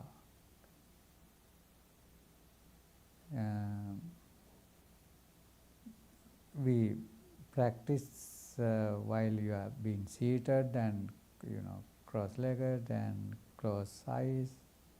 All those are good way of practice, because all that would be helpful for your concentration to be easy. But it's not necessary to be like that to practice metta.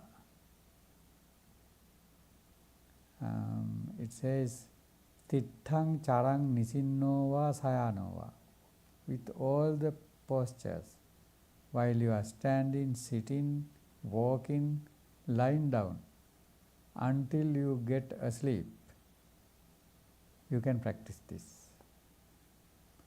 So, when you train yourself, this is the best way to get the best out of your life. Your life means your time. Even until you get asleep. You cannot do any homework or anything during that time, but you can practice metta. And as a result of that practice, you would get asleep faster than normal time. If you wake up in the middle of the night, practice metta. Don't worry about for being not be able to get asleep. Having thoughts of metta would be better than having a sleep. So do that.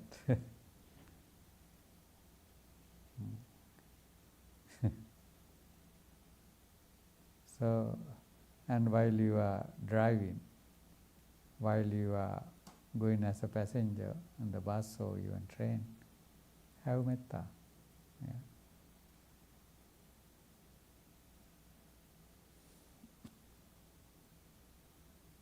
Okay. So you would sharing with all the world something positive.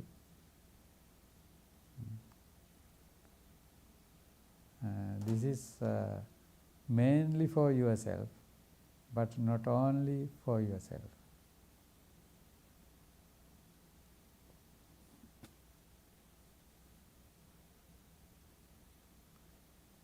Okay, then let's get ready for Buddha Puja, right? Yeah. Offering the Buddha Puja.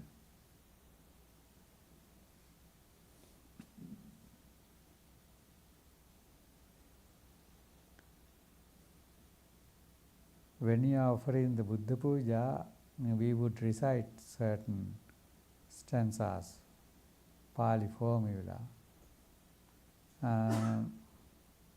Those who are not that familiar with them, you can just listen to them. And usually those include the virtuousness of the Buddha. On this book you could find them. You can recite them too. And those who want to practice further in long term, you can learn by heart few Pali words which would be good for your recitation practice. Maybe few words. That's good for you. Yeah. Pali is the language of the Buddha. Yeah. Beautiful language. So you can learn by heart few words.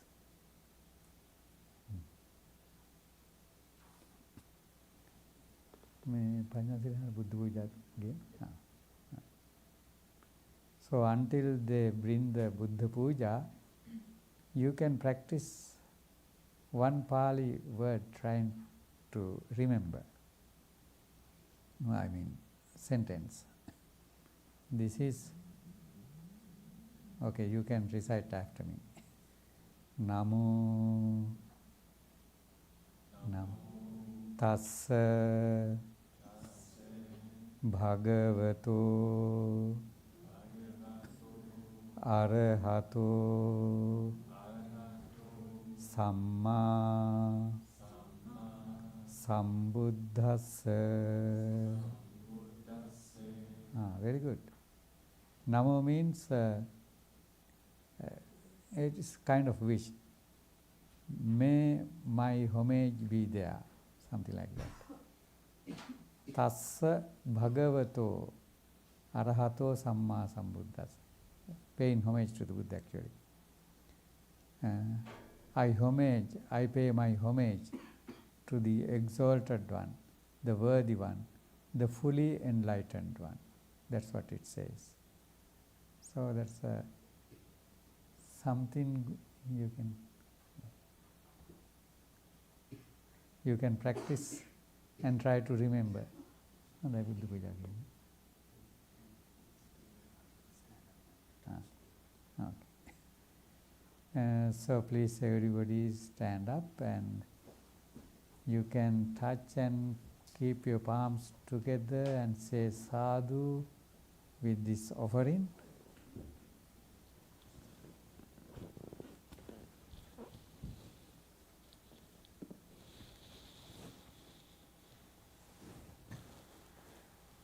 Sadhu, sadhu, sadhu, sadhu, sadhu, sadhu, sadhu, sadhu, sadhu,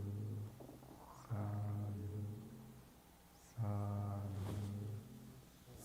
sadhu, sadhu, sadhu, sadhu, sadhu, sadhu, sadhu, sadhu,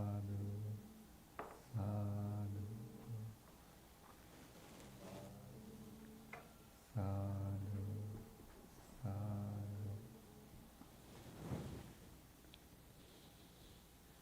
Yes, please be seated.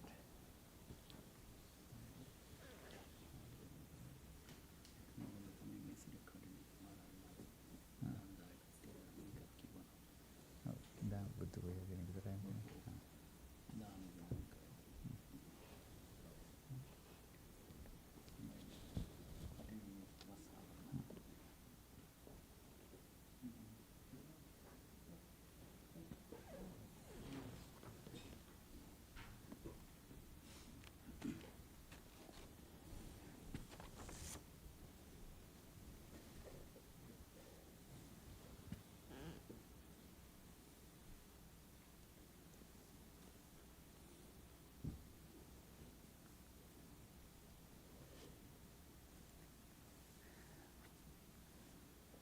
Now, early in the morning, you observed 8 precepts and have been practicing meditation.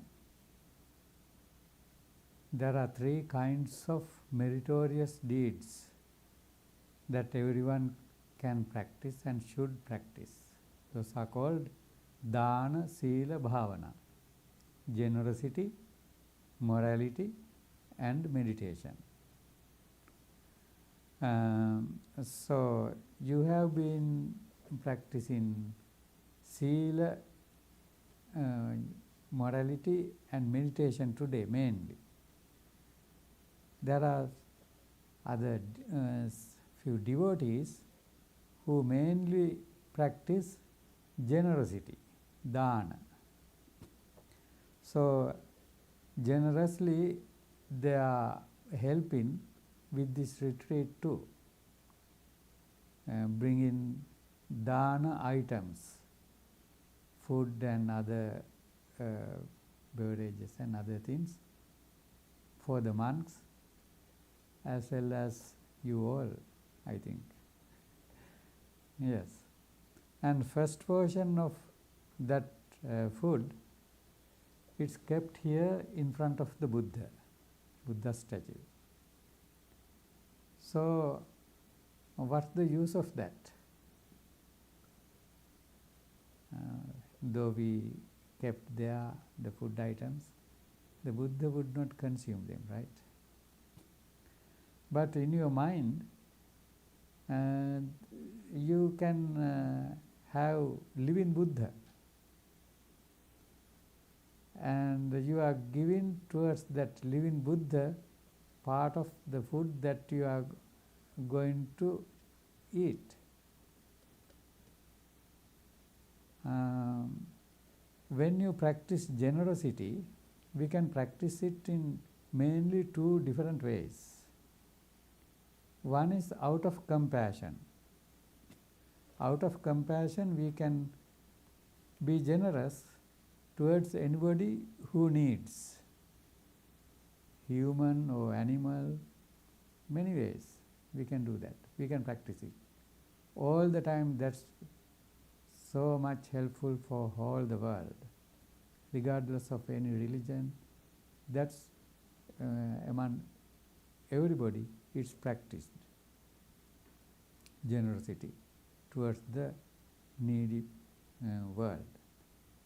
That's out of compassion.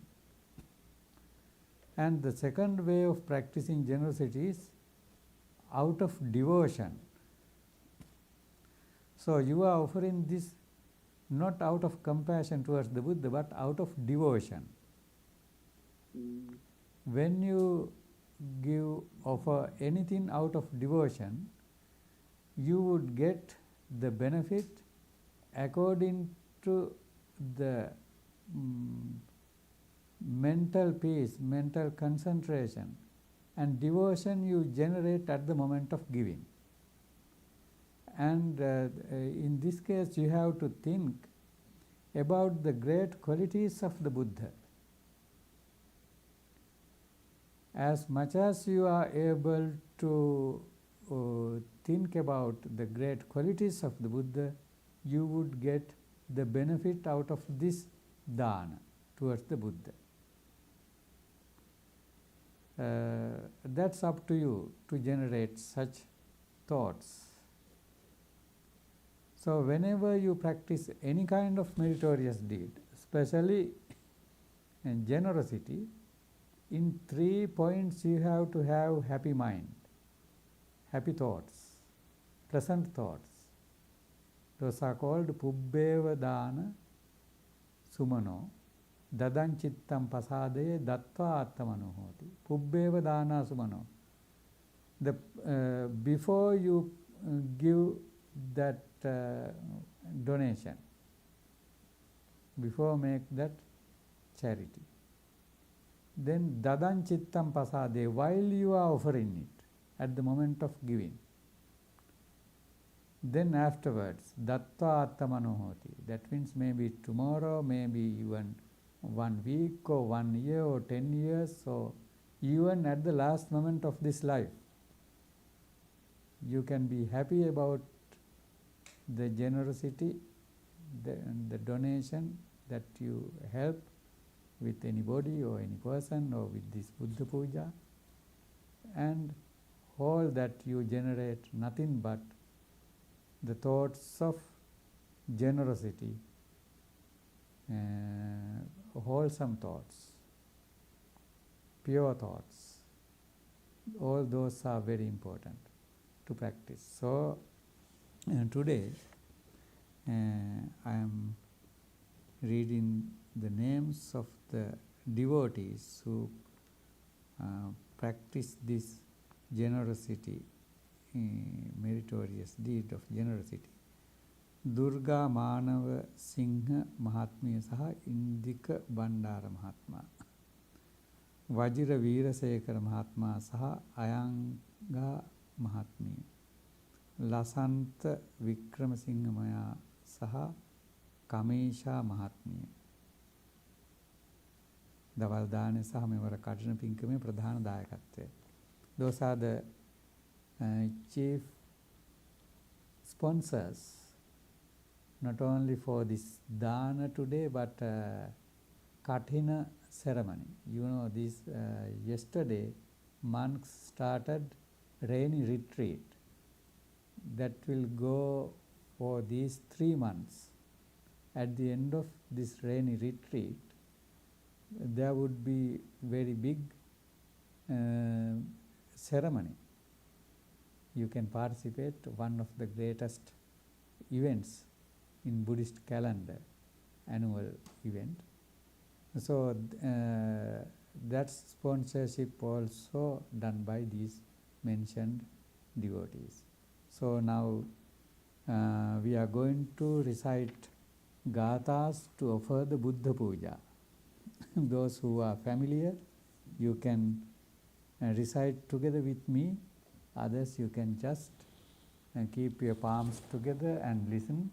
And the general translation, general idea of this recitation is paying homage to the virtuousness of the Buddha and offering all these food items towards his virtuousness.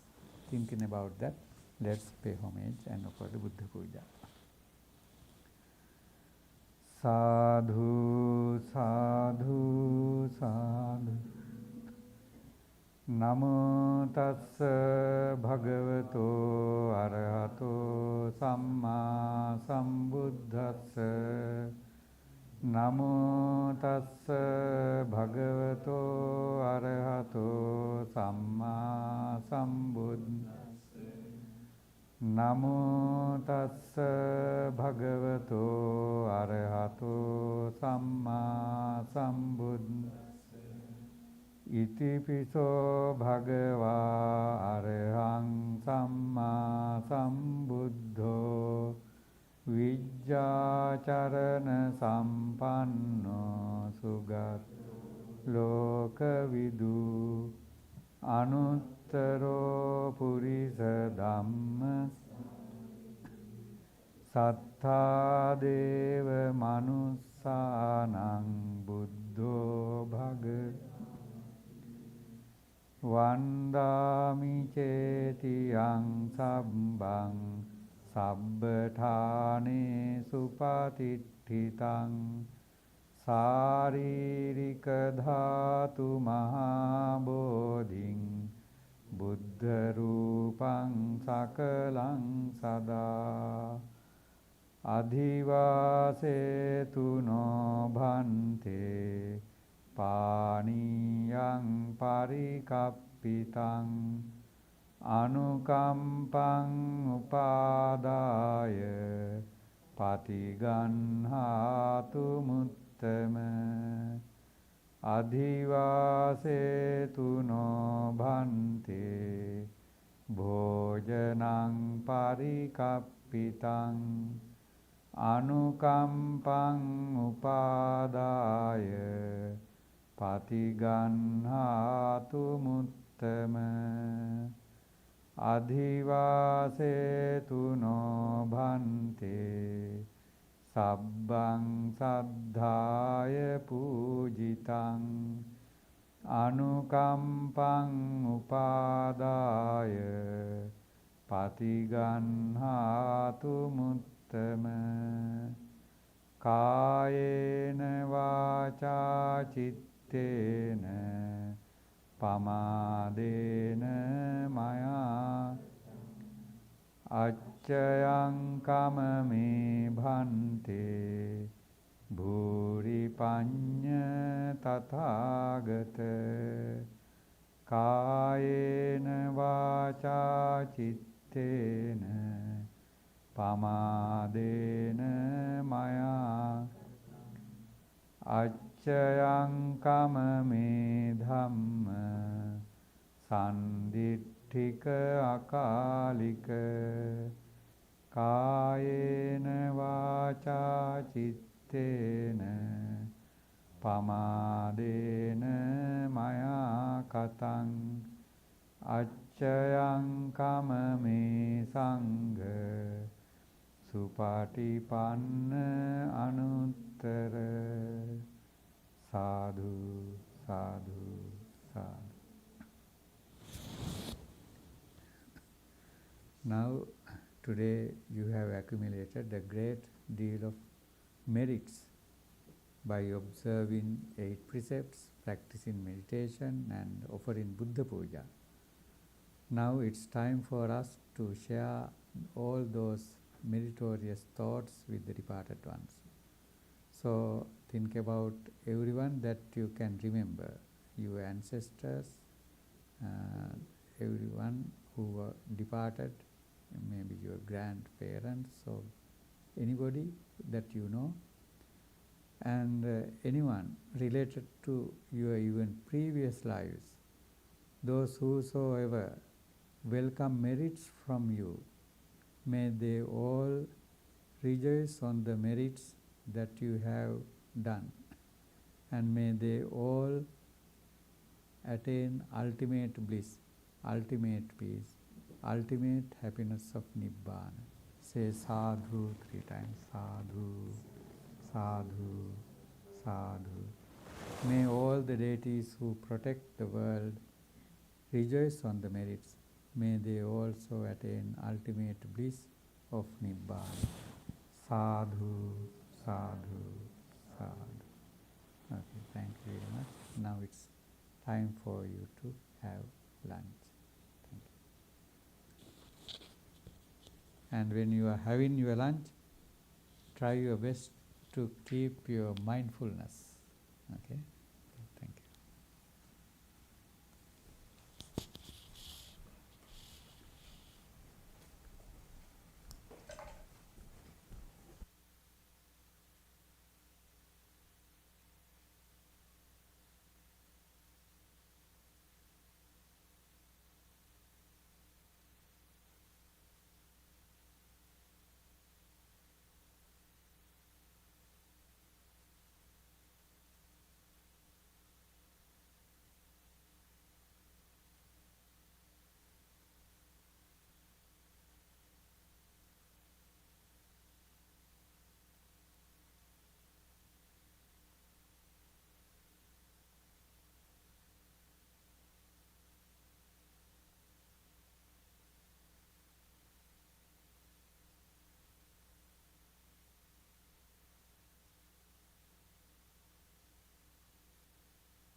on this ambulatory,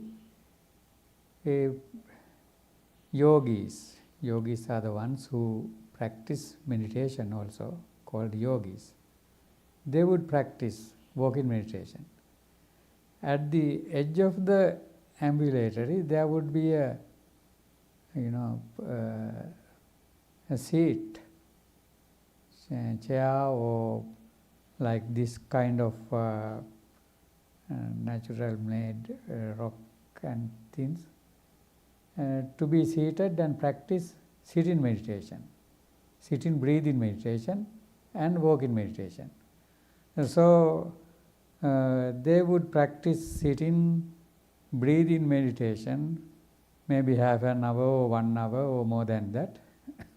At a certain point they would feel sleepy, or they would need stretch.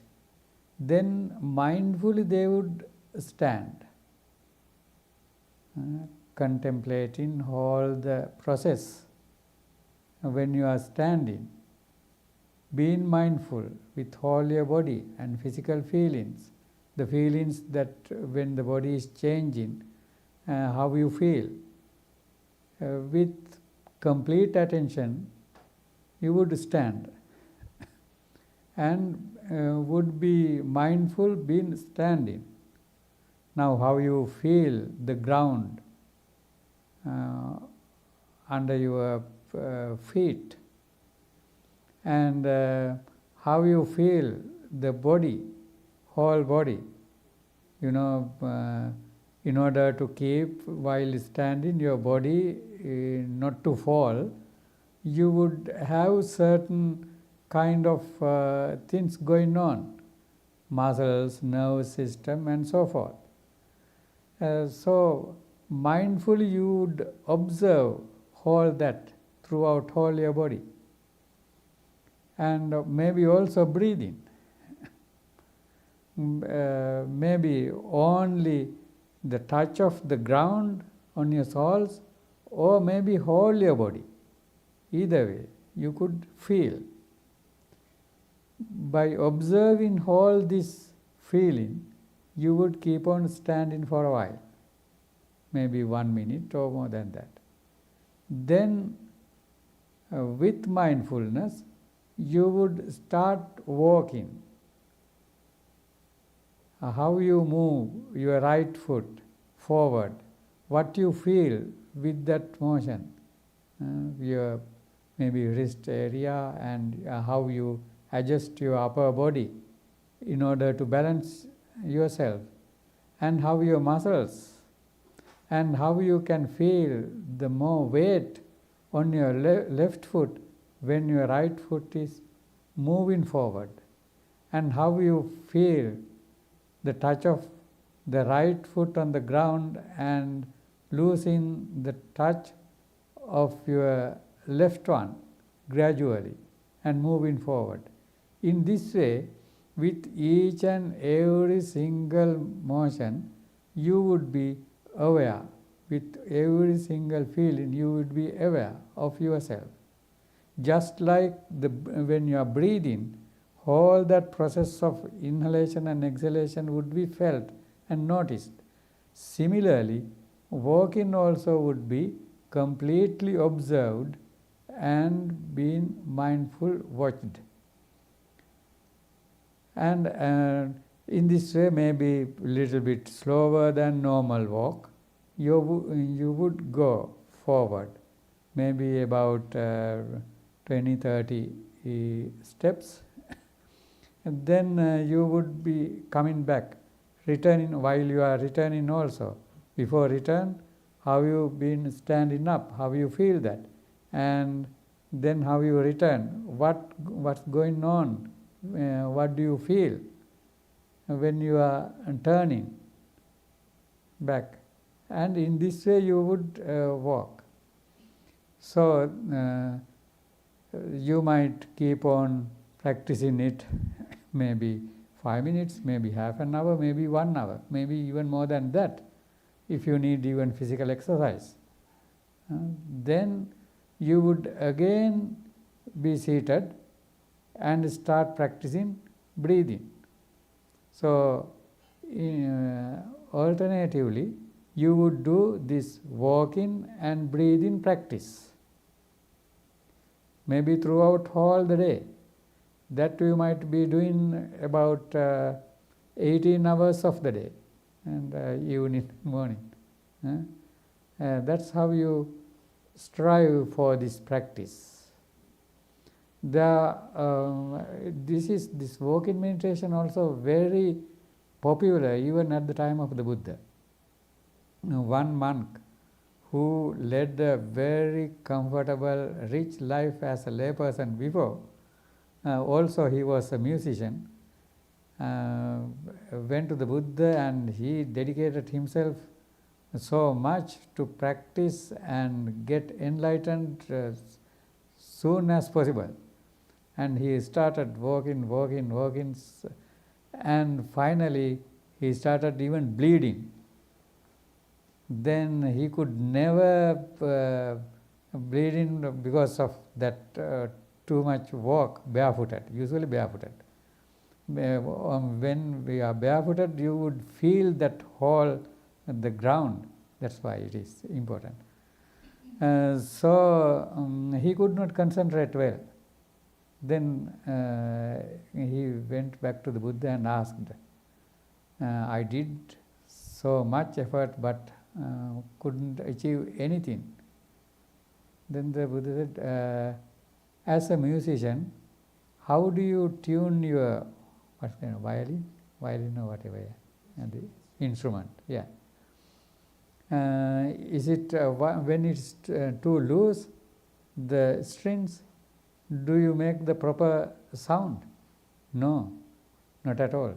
What if you make it too tight? Not proper sound, and it might even break. I say, yeah. In order to have proper sound, you have to tune it middle way.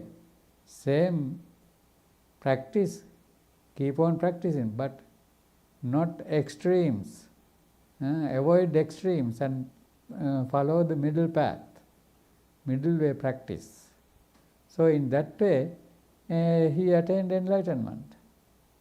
And there are many monks who practiced this way and attained enlightenment.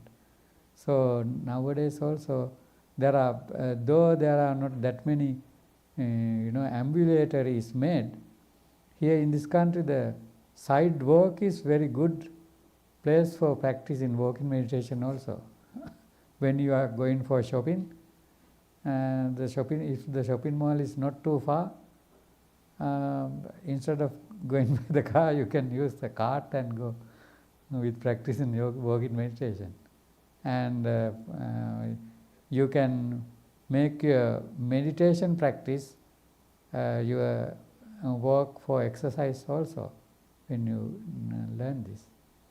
So until 1:30 we can practice walking meditation out there or in here, and in between, if you feel enough walking, you can come back and be seated and keep on practicing breathing meditation.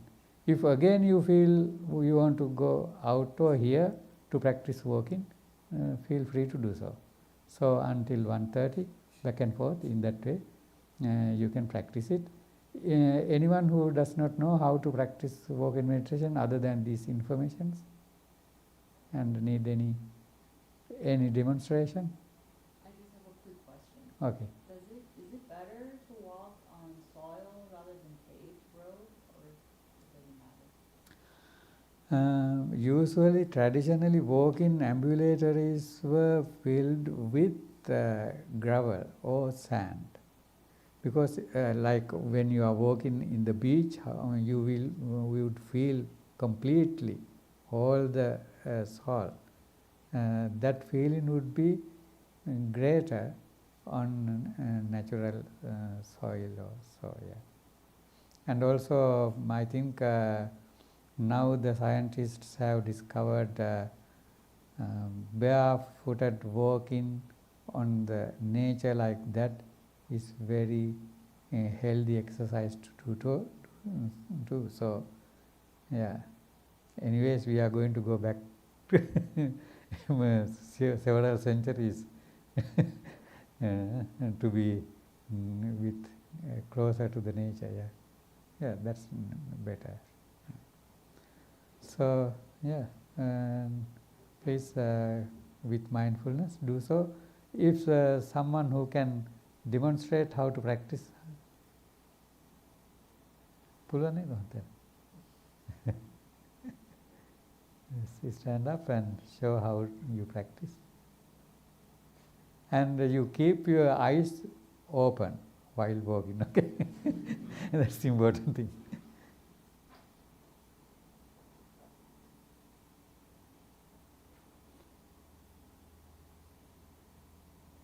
Yes.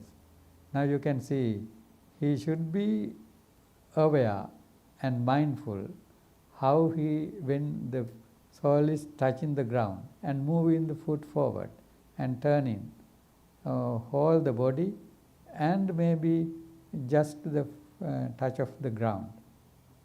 That would be maintained. And also you can apply even breathing also with that. Yes, in that way you can go slow or even fast, and practice a little bit faster walking also, because that way you can adapt it easily with your day-to-day walking activities with mindfulness. Yeah.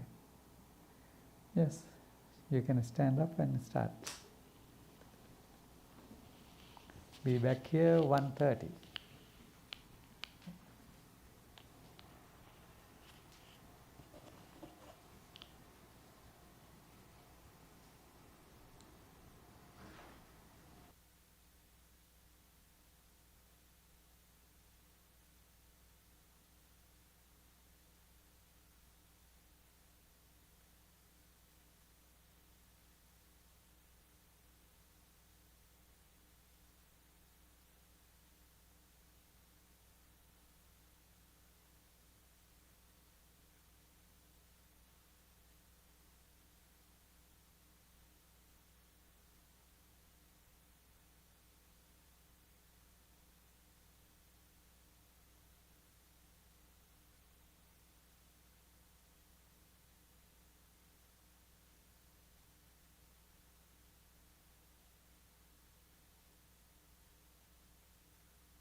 Now it's time to meditate for an hour. So,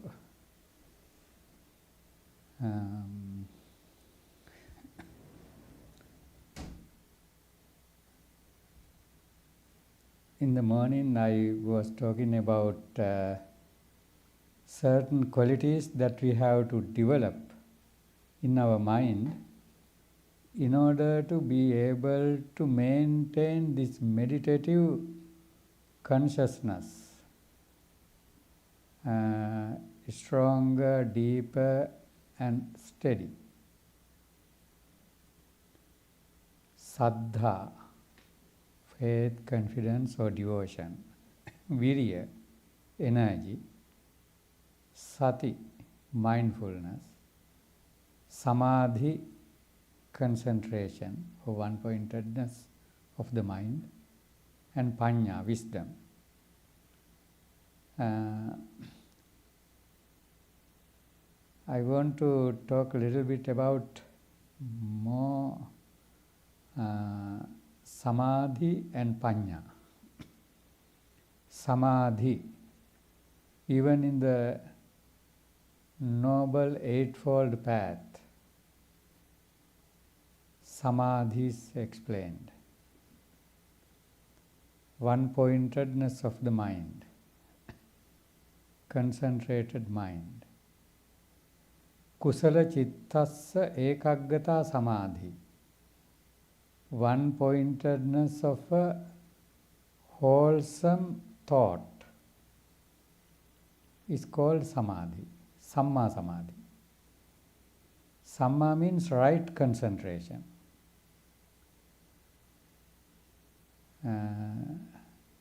So there would be miccha samadhi or wrong concentration also. Suppose a hunter is aiming the gun towards a deer or any animal. He would concentrate the mind very well. Is it right concentration? Samma samadhi? No. It's wrong concentration, miccha samadhi. So, through miccha samadhi, you cannot develop spirituality.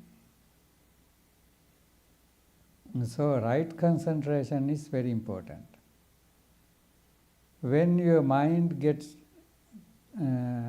concentrated in the correct way, that kind of mind would experience ecstasies.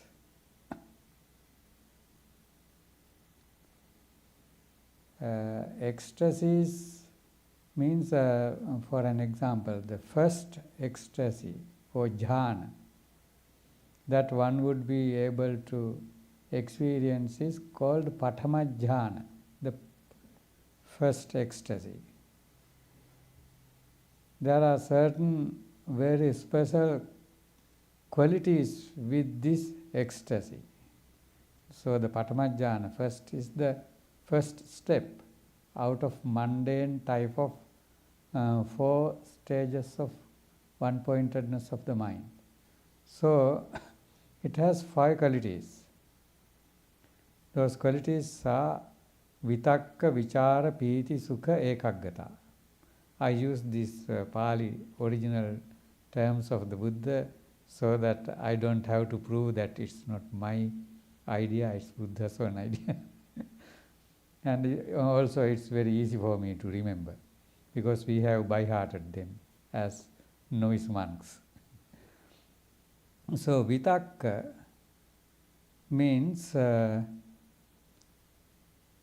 you would be able to concentrate and identify your meditation subject. For an example, when you are practicing breathing meditation, it seems before starting practice, you would feel like it's very simple thing, simple thing to practice even. But when you really start to practice, you can see it's not that easy. though it's simple and subtle. So even identifying, even recognizing, even being able to watch and see and feel the touch of the breath somewhere around the tip of your nose, that's not something easy. The first thing that you have to do is that. So when you really feel, recognize that touch of your breath somewhere around the tip of your nose, that's called vitakka. So you can see that, you can feel it, you know what it is, where it is, how it is. You know what you have to do by now, how to concentrate on it. You may be able to go with that feeling, the touch of that breath in and out for a few rounds, few minutes maybe. Then you have that quality of vitakka.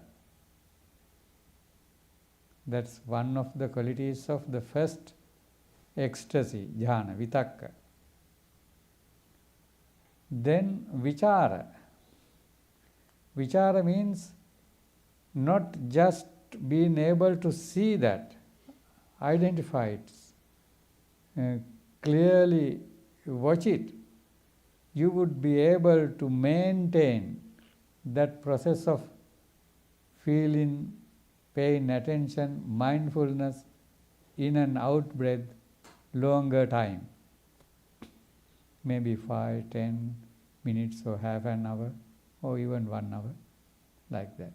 You would be able to maintain. You would be good with it.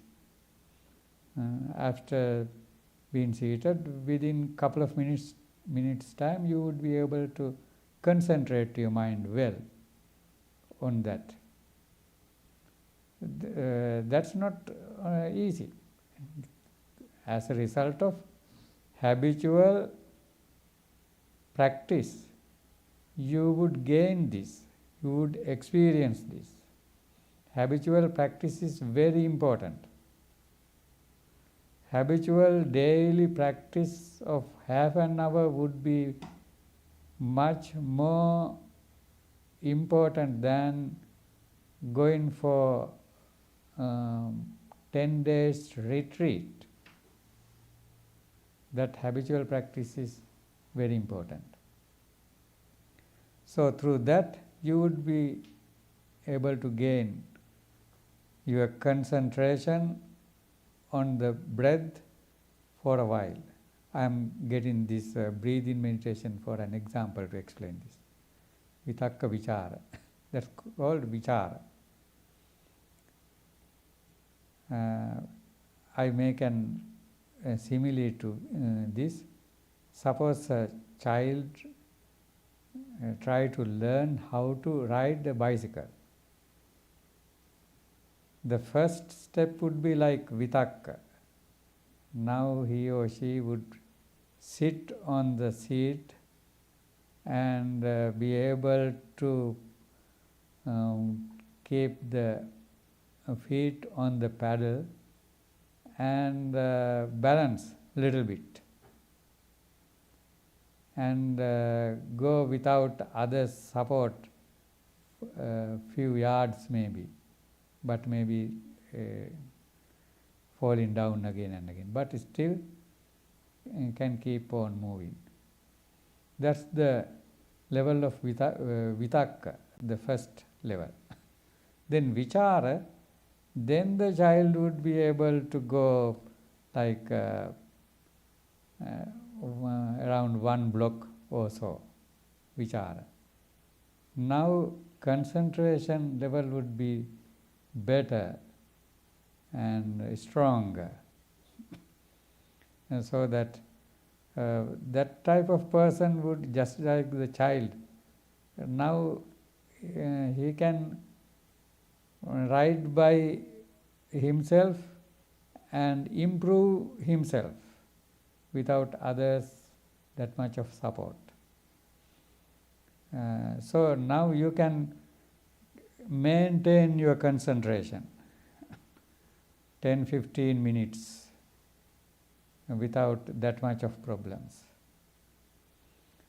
Vichara. Then when you go further, like half an hour or 1 hour, then you would start to feel piti, rapture, deeper kind of happiness.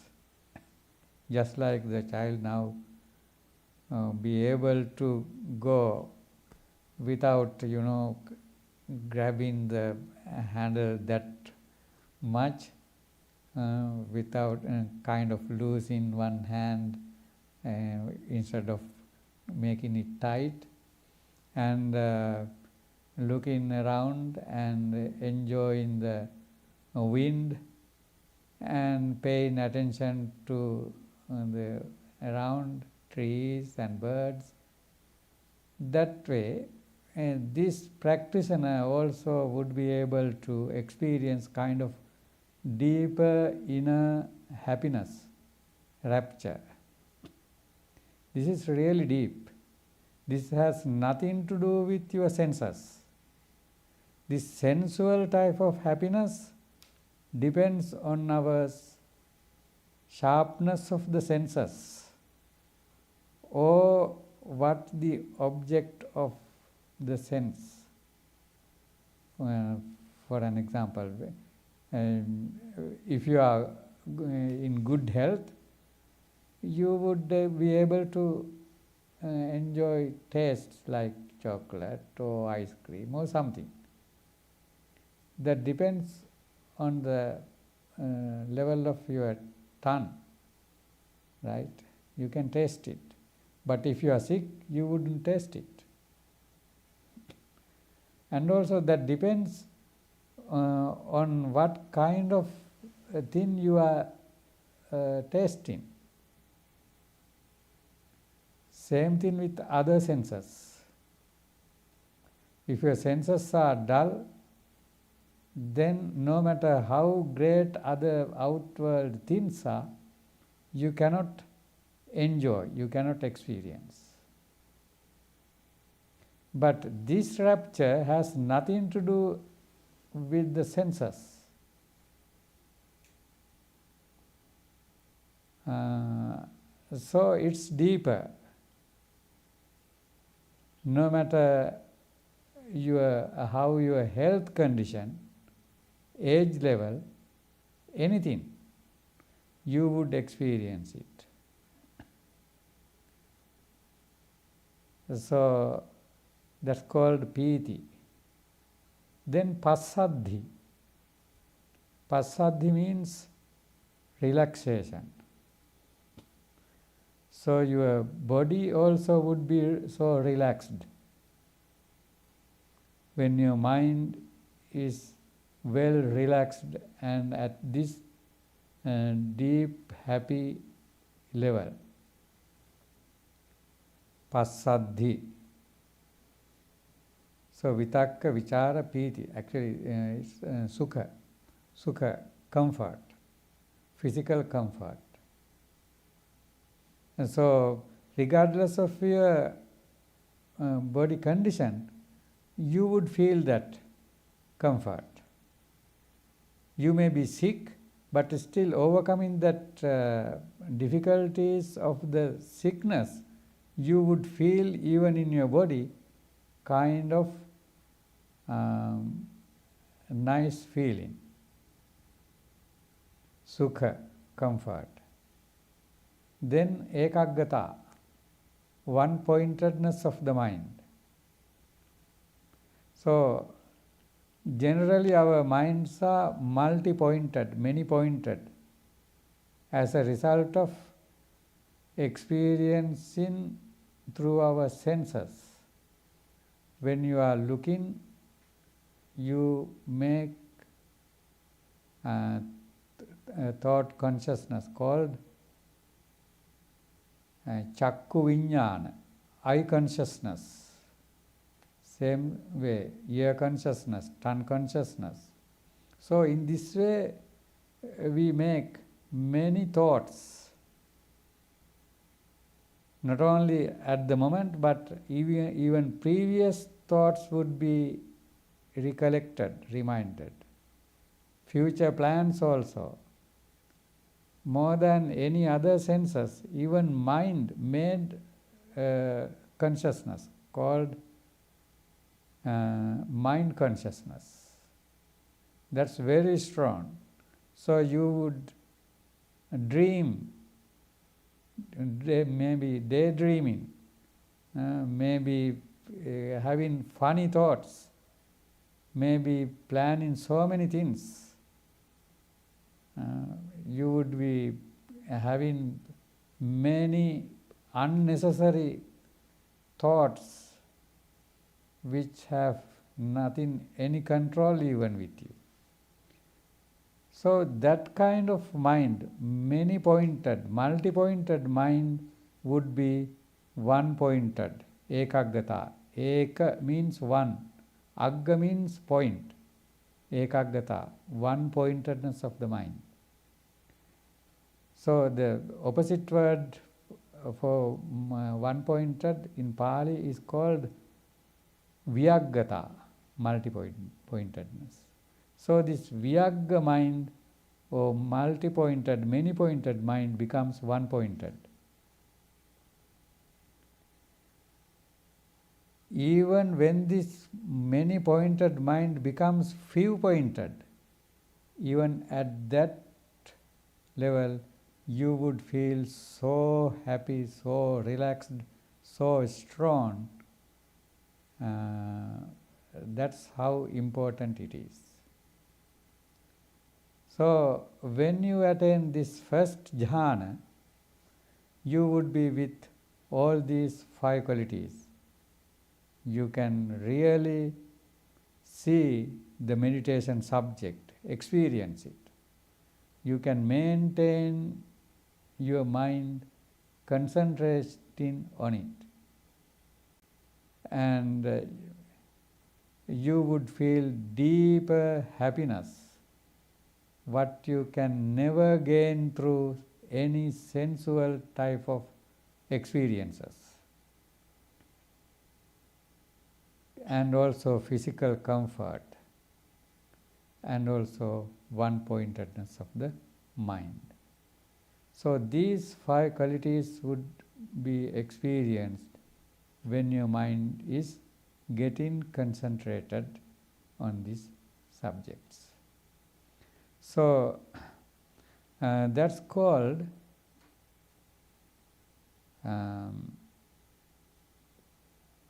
Saddha, Virya, Sati, Samadhi concentration. So there are 4 Samadhi states. So when you develop further, that vitakka would be dropped.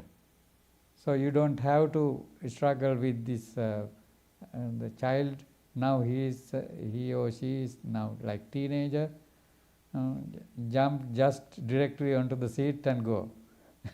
Not any moving here and there. Just like the meditator can directly go into the samadhi. So you can drop the first level. Then the third one, even that dropped. Then third one, piti and sukha, rapture and comfort. Even other beginning stages can be dropped. Then even piti, rapture is very nice experience, but even that would be too much for that concentrated mind. So rapture also would be dropped. Then finally, sukha, then sukha, even physical comfort, that also would be dropped. Then comes the fourth one, upekha ekaggata, equanimity and one-pointedness. That's all. Balanced mind, equanimity is there, and one-pointedness of the mind is there. That's the fourth level. So you would start in that way, and gradually you drop all the other, even though for now it's subtle things. At that level, the practitioner would consider them as too much weight for them. So in that way you can develop your mind gradually. So these qualities should be developed in order to maintain your meditation steady, correct, habitual, and deeper level of practicing activity. Okay, so remember those 5 things. Those are the ones you have to develop, gaining for ecstasies, and attaining any spiritual development furthermore until the complete enlightenment too. So gradually you have to develop them. So let's practice some. Now last time we practiced the sitting meditation 15 minutes in silence. This time let's practice like 25 minutes. Okay. Anybody who wants to stand up, please feel free to stand up when you are too tired being seated, and afterwards you can sit and continue with your meditation. Okay? All right. Keep your body straight, head straight, right palm on your left palm.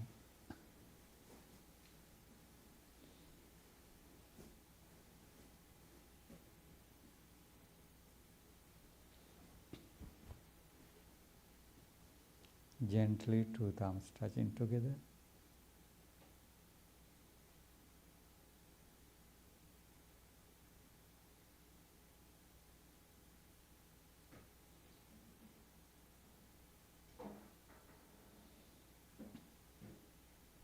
Pay attention to your body, yourself.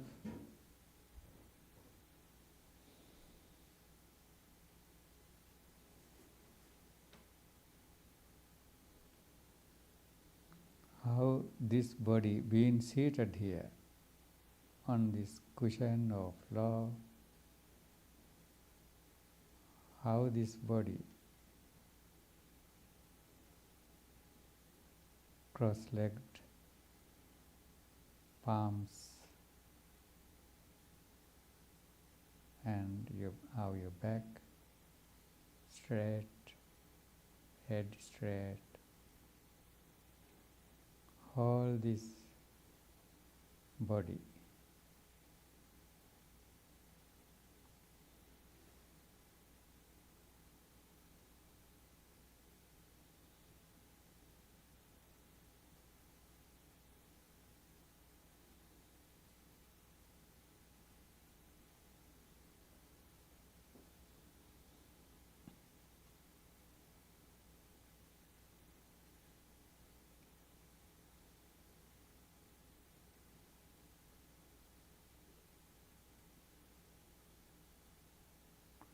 Try to see inside of your body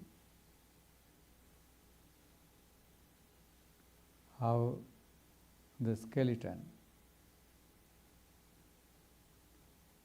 inside of you, from head to toes, toes to head,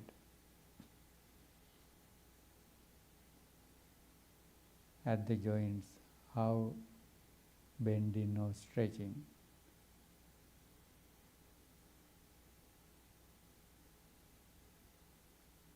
The skeleton is there inside.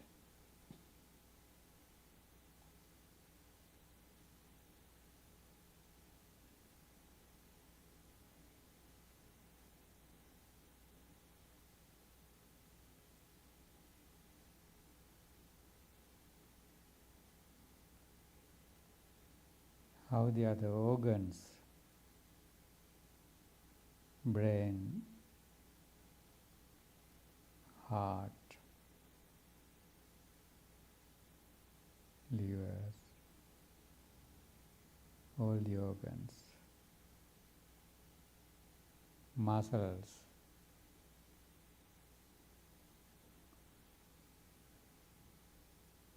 nervous system,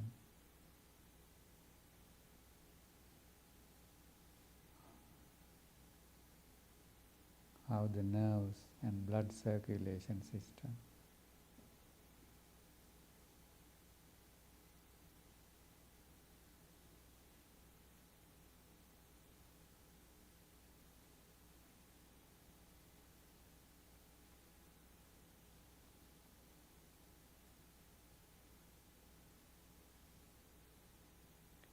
how this body covered with skin, outside of the skin as well as inside.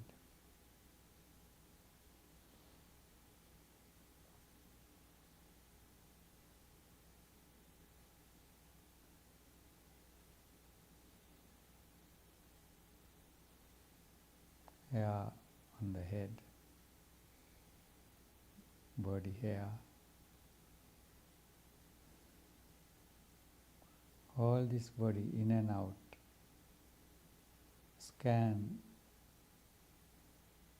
back and forth, head to toes, toes to head.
Now again, pay your attention on your breath,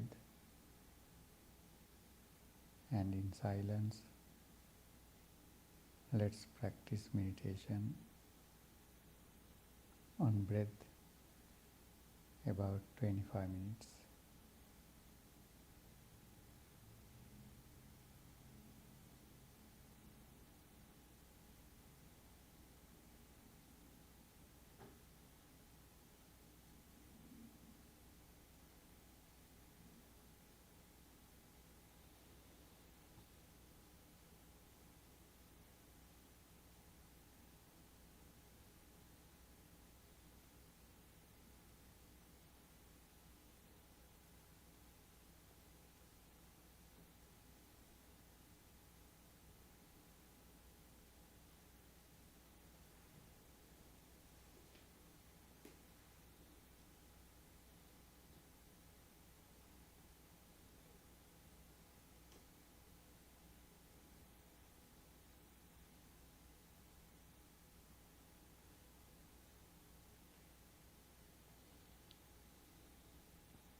if you, as a habit, can practice this much of time, like 25 minutes a day, then you can improve. 25 minutes silent sitting doesn't mean you are completely throughout all the 25 minutes you are well concentrated, no. But maybe at the very beginning 100 times you might have to remind yourself about what you are doing. Doesn't matter. To remind means you have noticed it. Then that means you have mindfulness from time to time. So then gradually that mindfulness, your focus would be improved, lack of mindfulness would be decreased. So then when you keep on practicing, after few weeks or so, you would be able to concentrate most of the time throughout all that length of sitting period. Then at a certain point you would start to experience kind of a real nice feeling. Until then you have to work hard. Afterwards, no one or nothing can stop your practice. So there may be many other techniques if your mind is so stubborn to concentrate.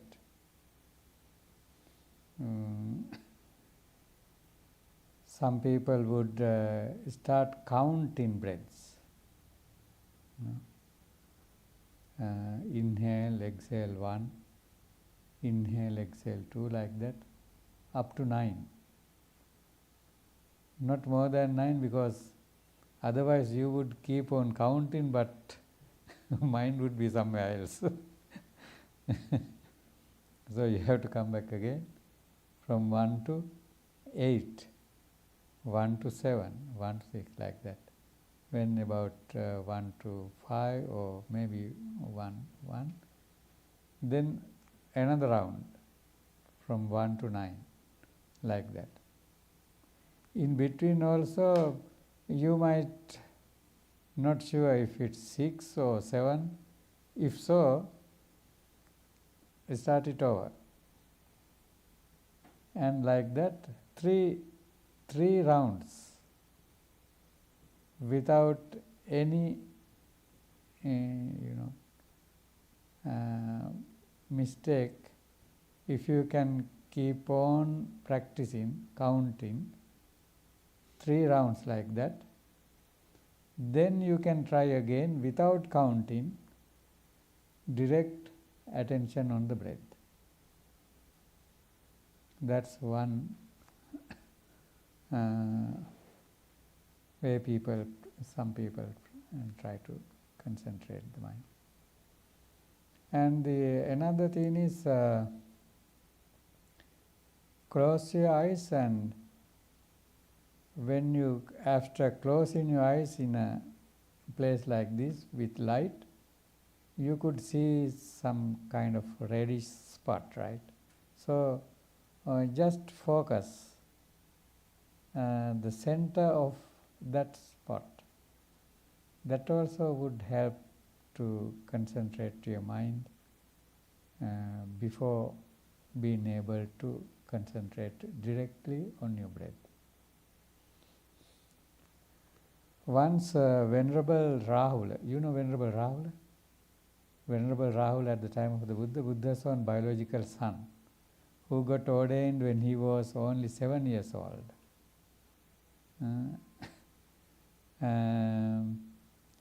And according to the tradition, even at the time of the Buddha, monks would go from home to home collecting food, pindapata, called pindapata, keeping the alms bowl in their palms. Now, Venerable Rahula was going on pindapata just behind the Buddha. He was now sounds like a young person, like teenager or so. And he was looking at the Buddha who is going before him. And notice his father, the Buddha, is so handsome, beautiful, very beautiful feet. And he was concentrating like that. Then he looked at his own feet also. That also very beautiful and handsome. And he was enjoying that. Then the Buddha read his mind and said, Rahula,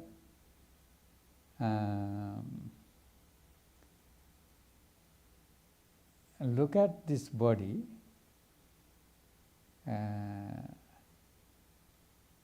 as impermanent and no self in this way.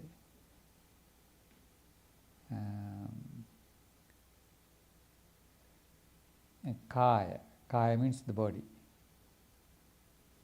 Then Venerable Rahula, he might felt kind of uneasy also because the Buddha noticed his thoughts. And anyways, he asked only about the body, sir. No. Kaya, Vedana, even about the feeling. Think in a way like this feeling is not mine, not I, not me. This feeling does not have any soul, no self. Body, feelings, kaya, vedana, sanya, perceptions, also same way. Sanya, kaya, vedana, sanya, sankhara, mental formations. Watch them also. And do not take them as you, yourself, or so forth. Cetana, kaya, vedana, sanya, sankhara, vijnana, consciousness also. Then he was thinking, I am instructed by the living Buddha for my practice. Such a person suppose not go for looking for food, should practice diligently. Thinking so, he went to a shade of a tree nearby and sat there underneath and start practicing. Venerable Sariputta, considered as the commander of the Dhamma, only second to the Buddha, Dhamma Senadhipati, who is the foremost disciple, enlightened disciple of the Buddha out of 80 main disciples, and was also the teacher of Venerable Rahula.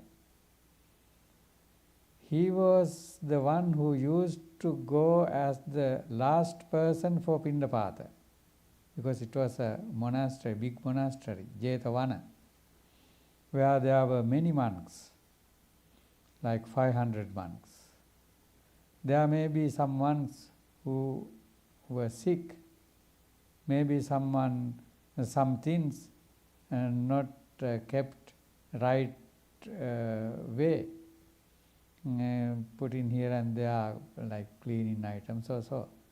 Venerable Sariputta, though he was spiritually that advanced and big person, after everyone has gone, he would go around and see if there is any sick person and if any help is needed. All those would be fulfilled. And if there is anything done wrong, would be corrected and go for Pindapata. Notice the Venerable Rahula was sitting under the tree practicing meditation, and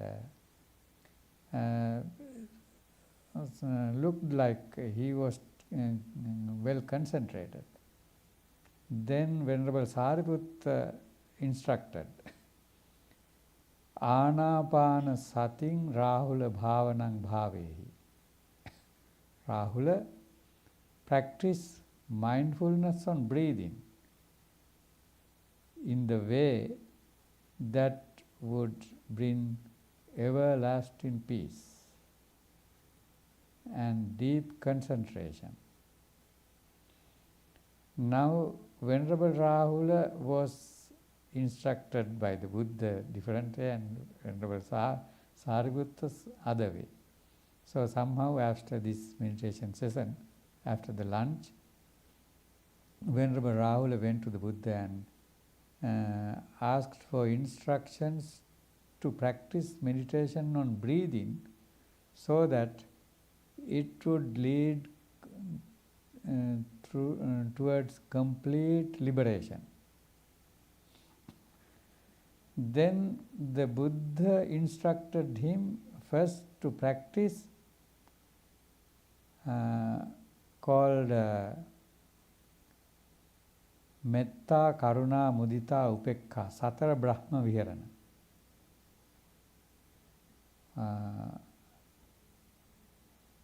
You know Metta already. Karuna, compassion. Compassion, practice of compassion, thinking about the ones who are suffering and have compassionate thoughts. Then Mudita, rejoicing on others' happiness, called sympathetic joy. So, think about the ones who are happy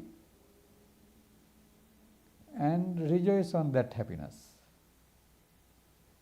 Maybe mundane level who are living luxurious life or happy life. Be happy about it. And maybe about the ones who are experiencing spiritual happiness. Rejoice on that happiness. That's called mudita. Then upekka, equanimity. Practice this. Then practice the filthiness of the body. 32 parts of the body. We practice a little bit about the skeleton and other things. In that way about this body.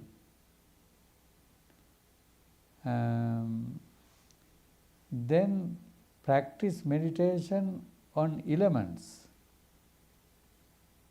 There are 5 or 6 elements.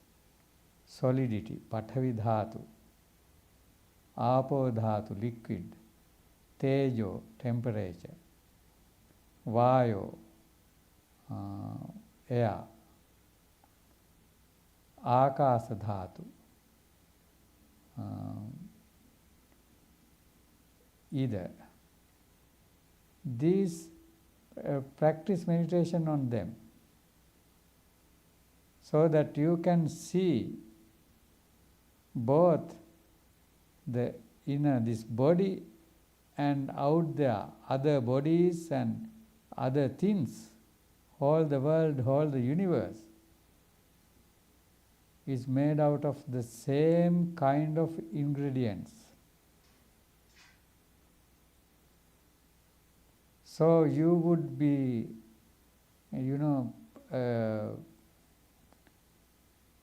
a person like universal person. So you wouldn't have division mind from this part, that kind. No, not like that. You would realize that you are also one part of this universe, and you are belongs to this whole nature, like that. Practice in this way. Instructing in these ways, finally the Buddha introduced meditation on breathing as the last subject, dividing this meditation on breathing also into 16 steps. So trying to focus on the breath is only the first step. Satova assa sati, sato passa sati. Emphasize sato eva, only with mindfulness. Assa sati, inhale. Satova passa sati, completely with mindfulness. Exhale. That's the first step. When you are good with that first step, Dighang va assa santo, Dighang assa samiti vajanati.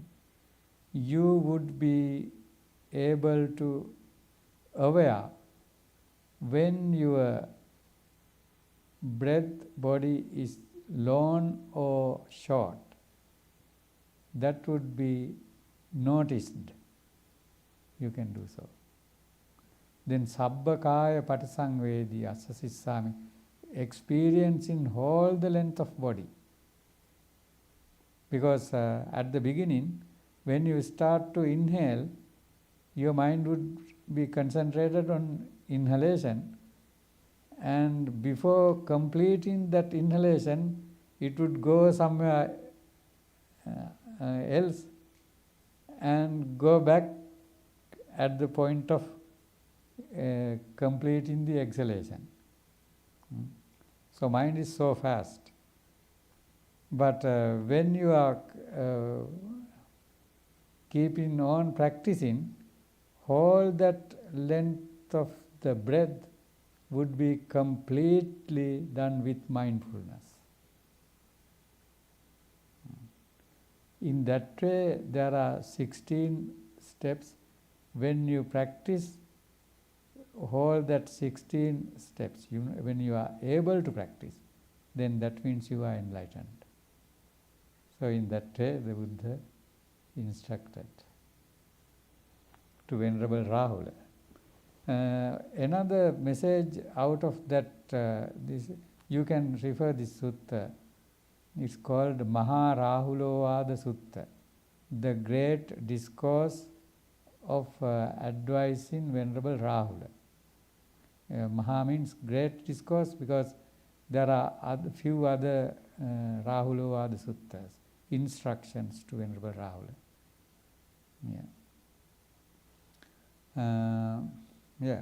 Another message out of this discourse is, in order to be able to practice mindfulness on breathing, you have to develop other meditation subjects as well. Metta, Karuna, Mudita, and so all those meditation subjects are good for you. So basically, as daily practice, as monks, we are instructed to practice 4 kinds of meditation subjects. Those are called metta, loving friendliness. First one, Buddhanussati, about the great qualities of the Buddha. Meditate on it. Then metta, loving friendliness. Asubha, about the body, as we did it, like body hair, kesa, loma, nakha, nails, danta, teeth, tacho, skin, mansan, muscles. In that way, there are 32 parts in this practice, maybe hold the 32 parts, or that you can contemplate upon, maybe only on skeleton. You can select in that way any part of the body and keep on practicing. Asubha. Then Marananussati. About the death. Those two, about the filthiness of the body and the death, would not be instructed for everybody to practice.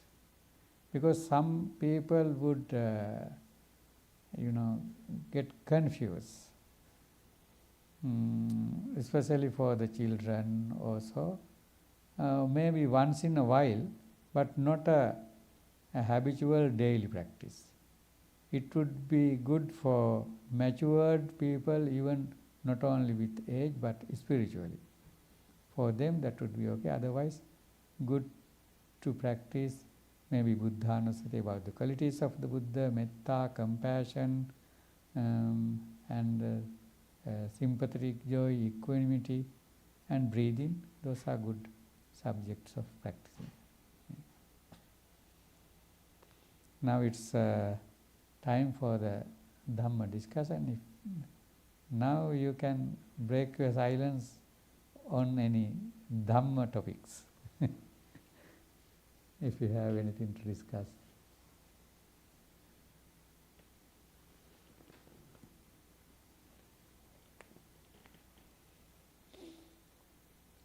Especially if there is anything related to this meditation practice, please feel free to ask. Yes. I have a question. I took the Burmese traditions Vipassana course, Mm-hmm. Indian course, Mm-hmm. and they have a really big emphasis on bodily sensations, Mm-hmm. and they define that almost as Vipassana. Mm-hmm. So I don't really, they teach Anapana also, but it sounds from your discourse that there's a very big emphasis on breathing too. So now I'm kind of confused about how to think about it.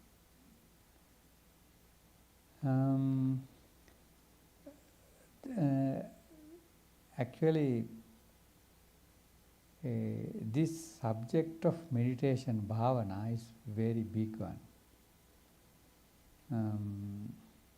You can enter into this practice in many ways. Different meditational subjects should be introduced according to the practitioner's qualities by really developed meditation masters after interviewing. So the same subject would not be recommended for, in that way, individuals to practice. So it doesn't matter what. Generally, whatever practice, if your mind gets calm, peaceful, concentrated, then better to start with that. Then one way or another, you would, when you're proceeding, you would go to the point. Yeah.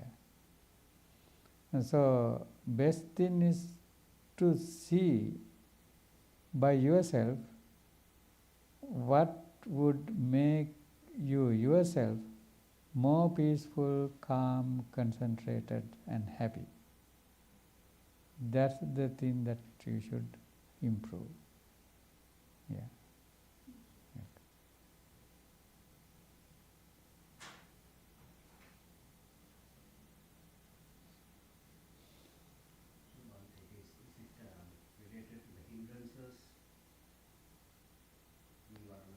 Yeah.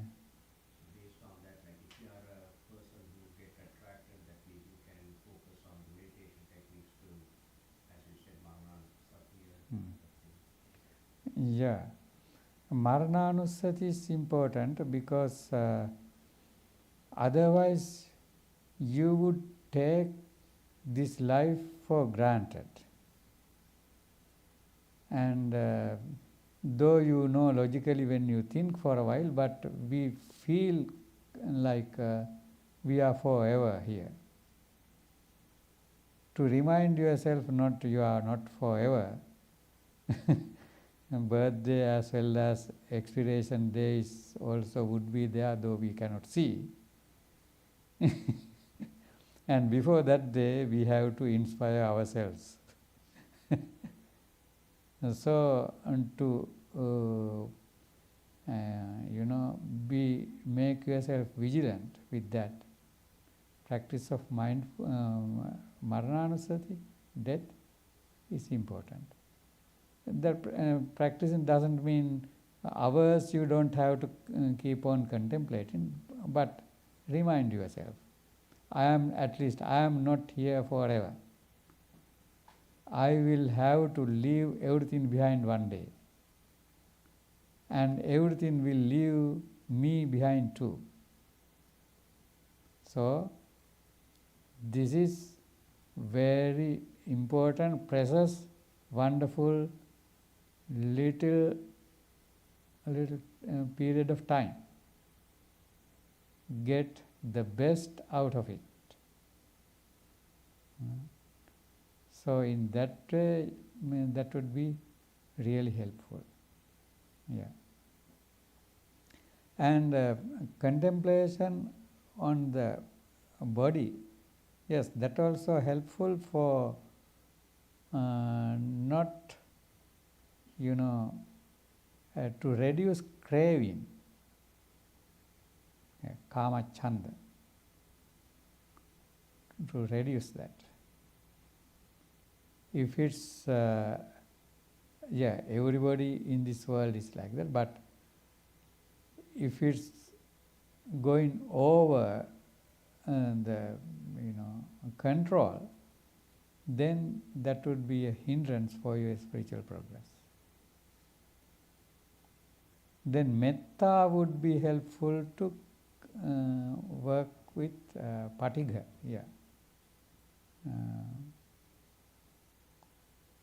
So, metta also should be practiced. So you wouldn't be irritated that much.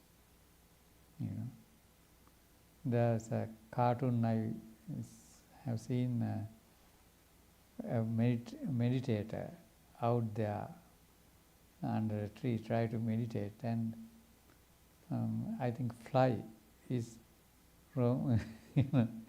around.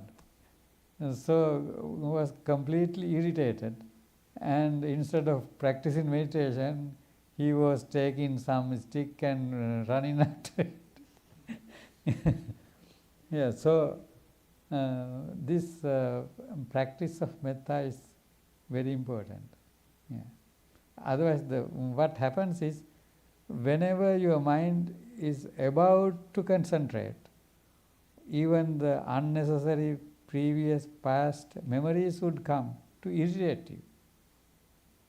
So that would be reduced when you practice metta. Yes. Bhante, I struggle sometimes with cravings. Sometimes it's difficult to have just restraint with. Sometimes I overeat a little bit. Mm-hmm. Sometimes I crave things like cookies or ice cream. Mm-hmm.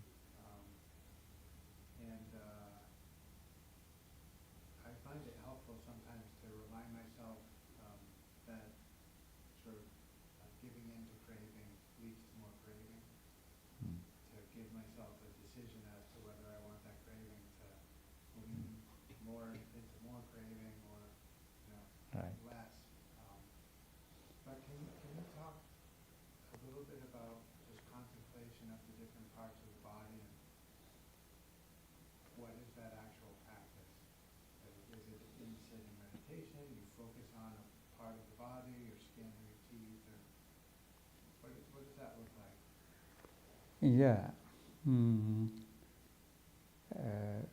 You would have kind of actually mental imaginations of your own body, skeleton and muscles.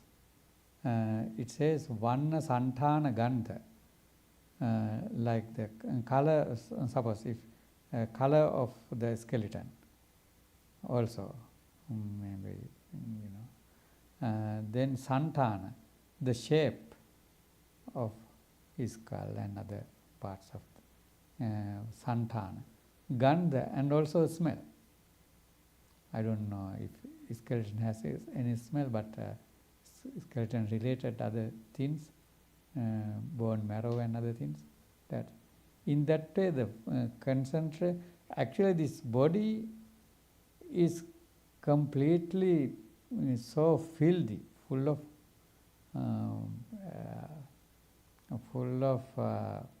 things which are with bad smell and everything. That's why we use all those,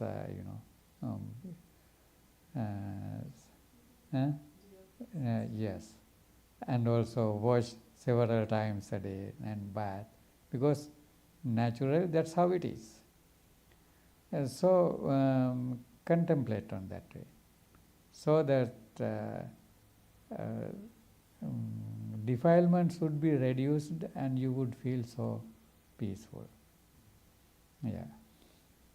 And also your mind now, everywhere scattered mind would be now within yourself, your body. So that also brings you real peace feeling. Yeah. So that's a very important meditation practice. It's in the category of Kaya Anupassana, body mindfulness on the body, and in that way, yes. Yeah. And also, as Moola Dhatu, very subtle parts, with which the other body parts are made out of. Concentrating in that way also would be helpful in that. Yeah. Yes. I also have a question about meditation practice. So I sometimes reach that one point. It's not always, not usually, but sometimes. And it's a very special spot, but I've noticed that once I lose it, once I go from single pointed back to multi-pointed, and I'm not at the point where I can keep it for very long. It doesn't tend to come back in the same sitting, I've found.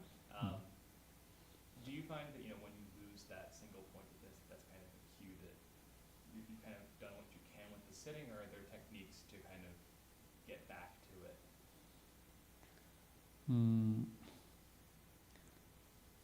Constant habitual practice. Yeah. Keep on practicing. Habitual practice will help with that.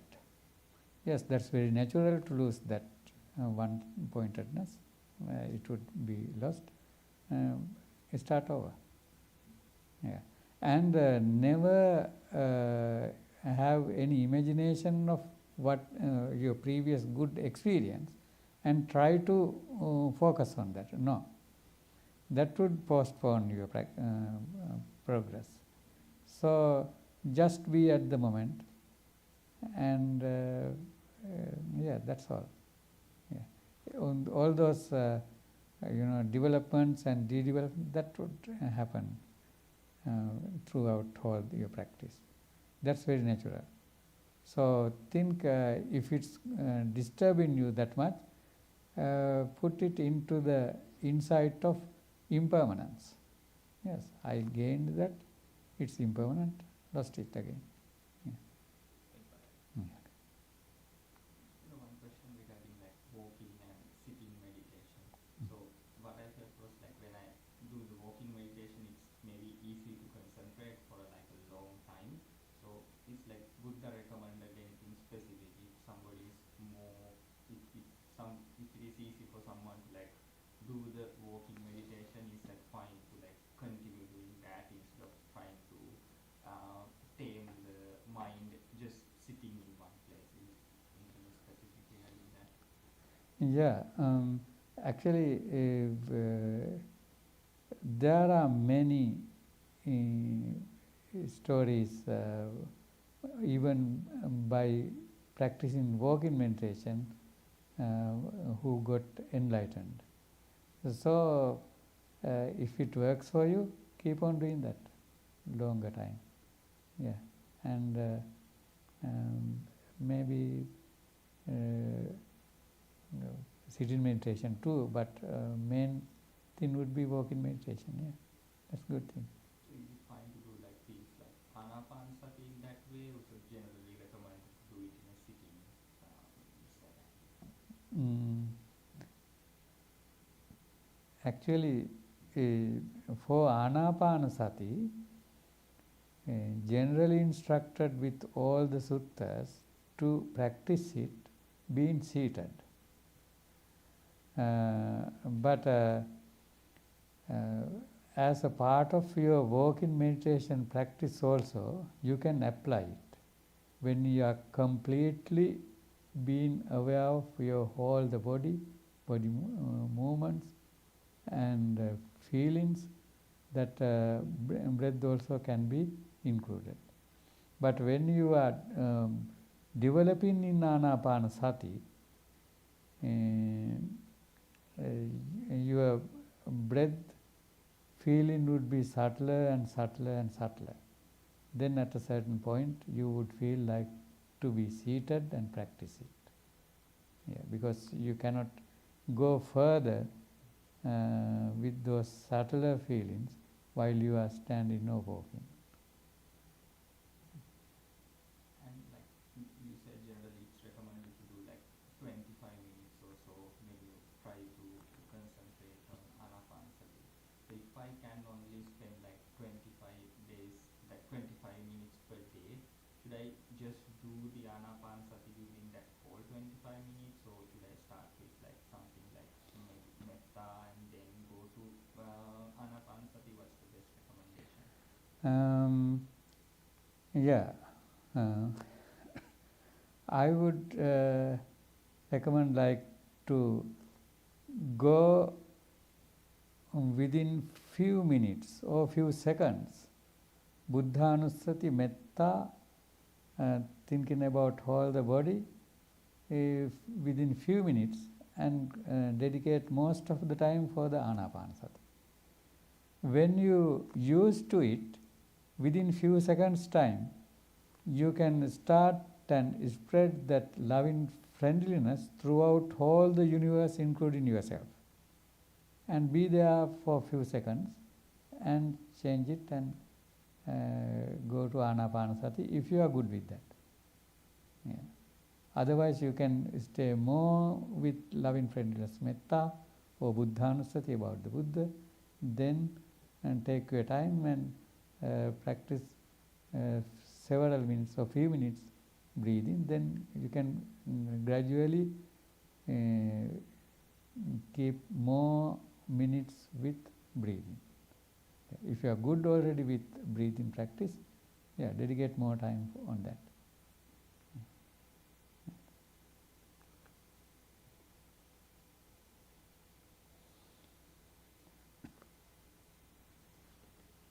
Another question.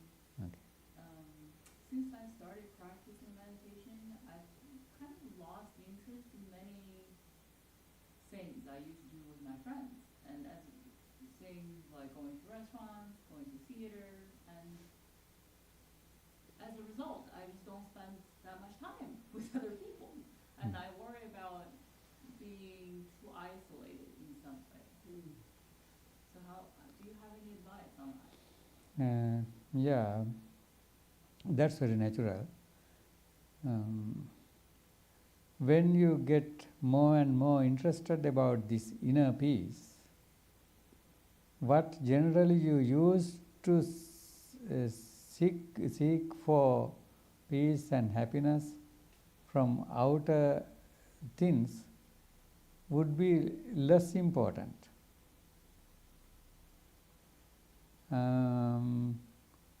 But you don't have to worry about being isolated, because that isolation would give you the best opportunity to practice more. Anyways, no matter how much indulge ourselves with other activities, at a certain point we all have to be isolated, get isolated. Those who are not used to it, they would be so sad and worried. But the ones who used to practice, they would consider it as the greatest opportunity for them to deepen their practice. So be happy about it.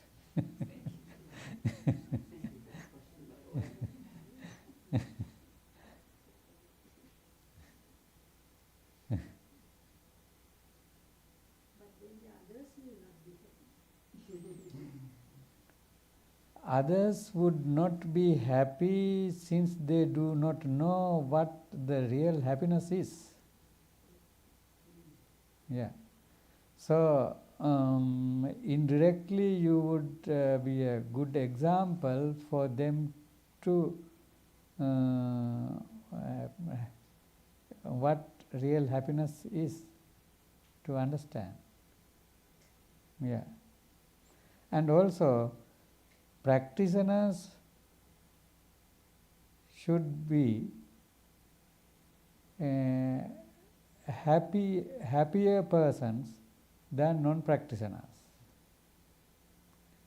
Usually, since they don't want to show off, they would be practicing personally and keep that peace and happiness to themselves. But especially for the closer ones, you have to share it. Even though I am not with you, I am so happy. Please try and explain a little bit.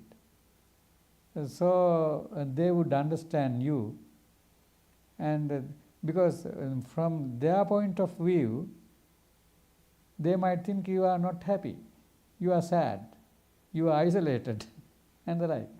Explain them, no, I am happier than you. And so don't worry about me, be happy, and in that way you can explain. So they also would start to practice. Yeah. Yeah. Actually, really people do not know normally what happiness is. They try to be happy. Some of them pretend to be happy without knowing what really happiness is. Yeah. Happiness is freely available. Yeah. So it should be generated within yourself. You know, there's a little story related to happiness. I might have told you several times. I would tell you in short. A certain deity, this is just a story, a certain deity wanted to hide the happiness from the humankind. So tried to hide it somewhere in the middle of the earth or somewhere, and thought they might dug it out and enjoy. So tried bottom of the sea and changed again the mind, and somewhere out there in the planet. Then again, this human is so intelligent, so they might seek this and they might find it. So thinking so, brought the happiness and hid it inside of the human themselves, in their hearts. He was sure human beings would look for the happiness out there all the time, but not within themselves. So now it's time for you to find that. Yeah. Yeah. Yeah.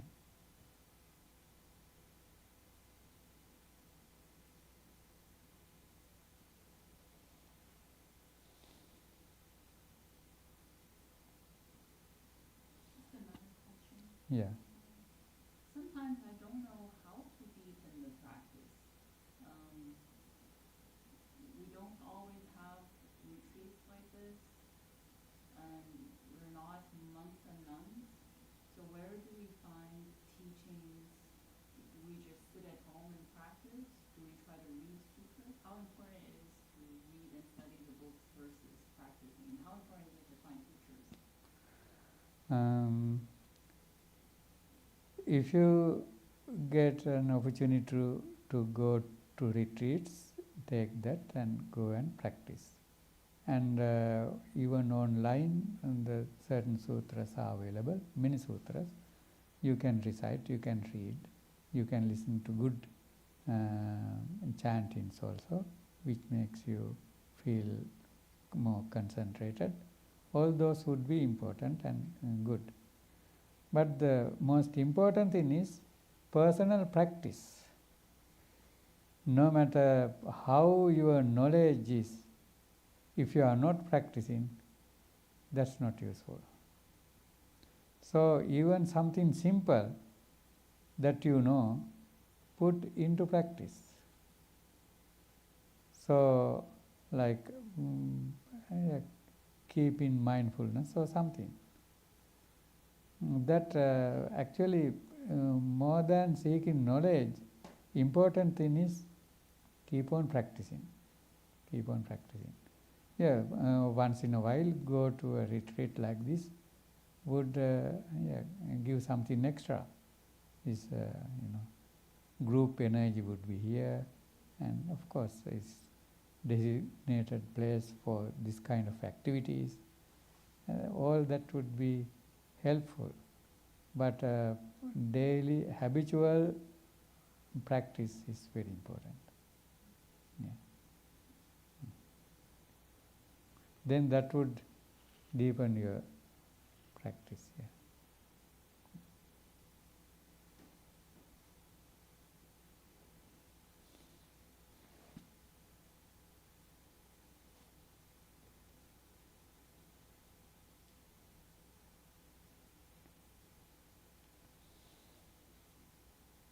Yes. I'm someone who's very, very new to the practice of meditation, and I'm very much in the, wow, this is a lot harder than I thought it was going to be phase. And I'm just wondering if I know there's no real one answer, but how long do you find that usually lasts with people?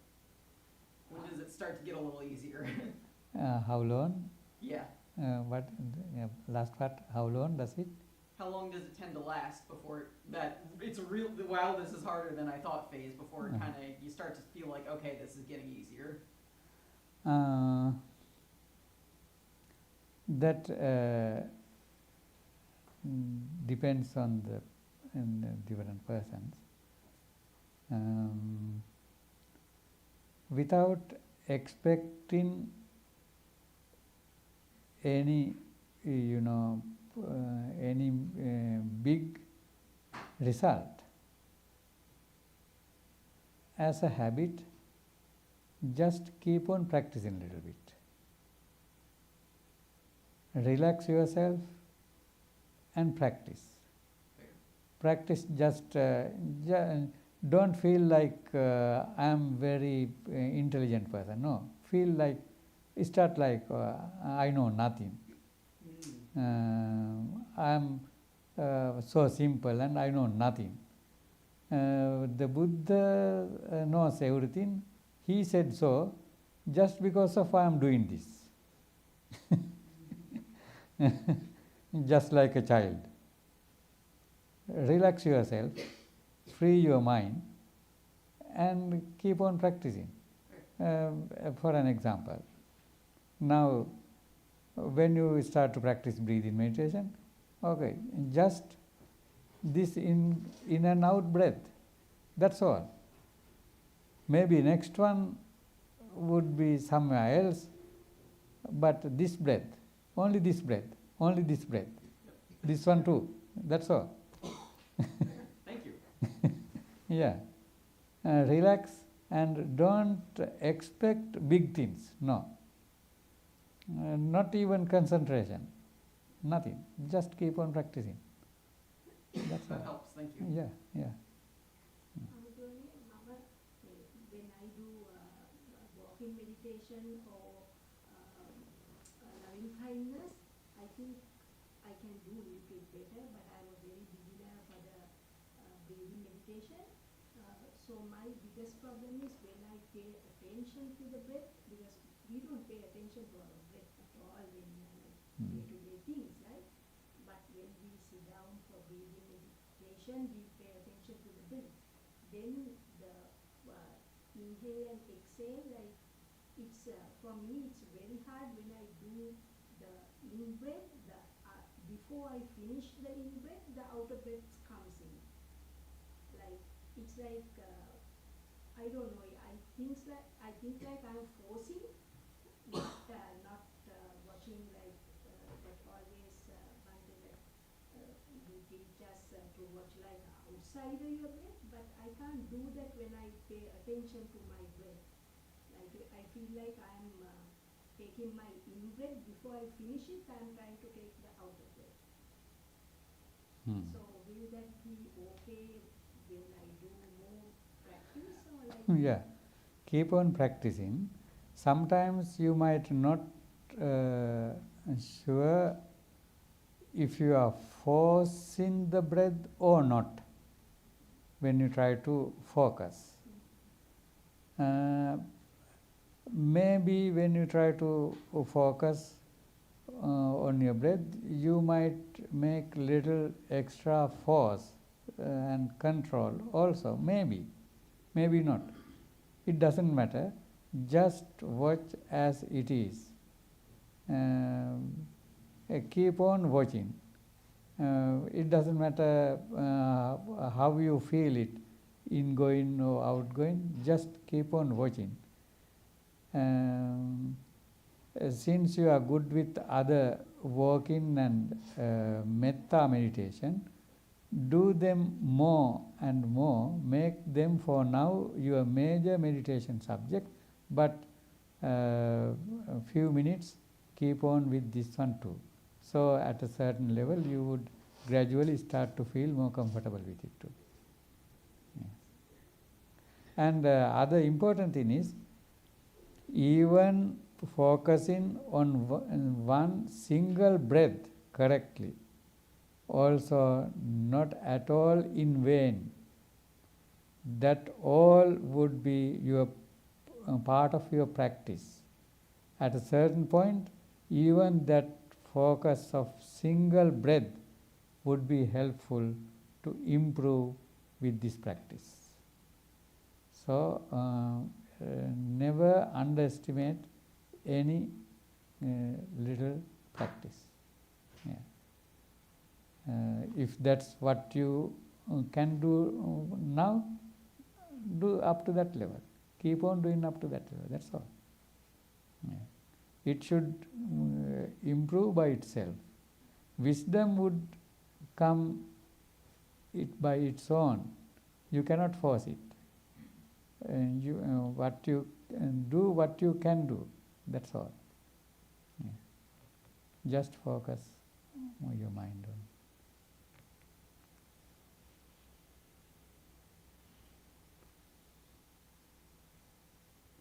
Another question, Bhante. Okay. When I'm surprised by something, I often freeze, meaning I often stop breathing for a few seconds or slow down my breathing for a few seconds. And I find it very hard to stay mindful in those moments. I don't even remember to breathe, let alone paying attention to my breathing. How do you deal with that kind of thing?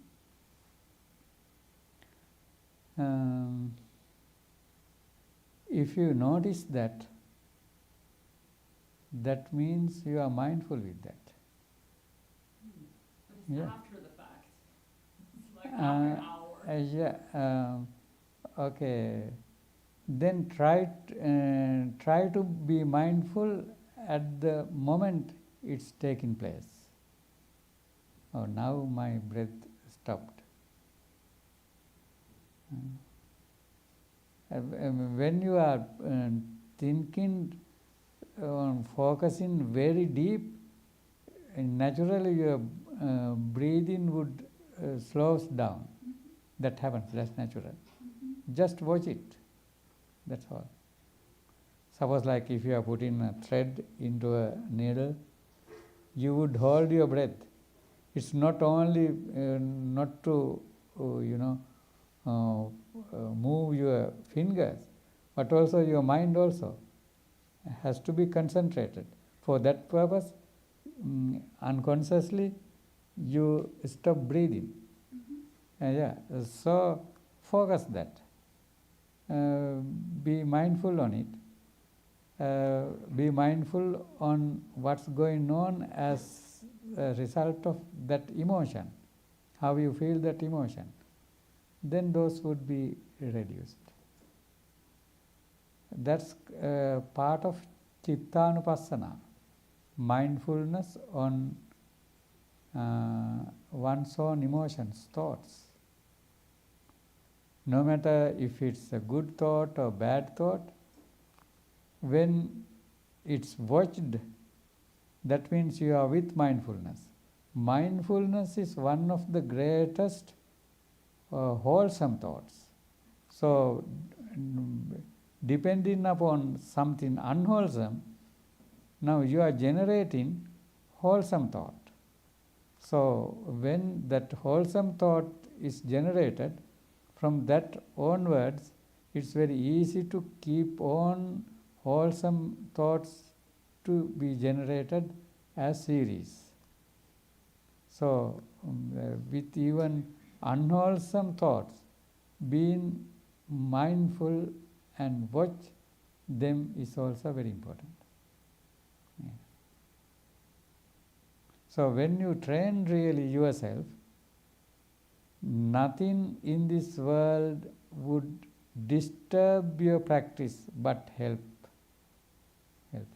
Yeah.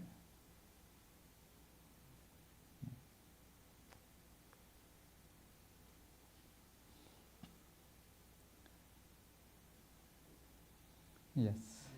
Yeah.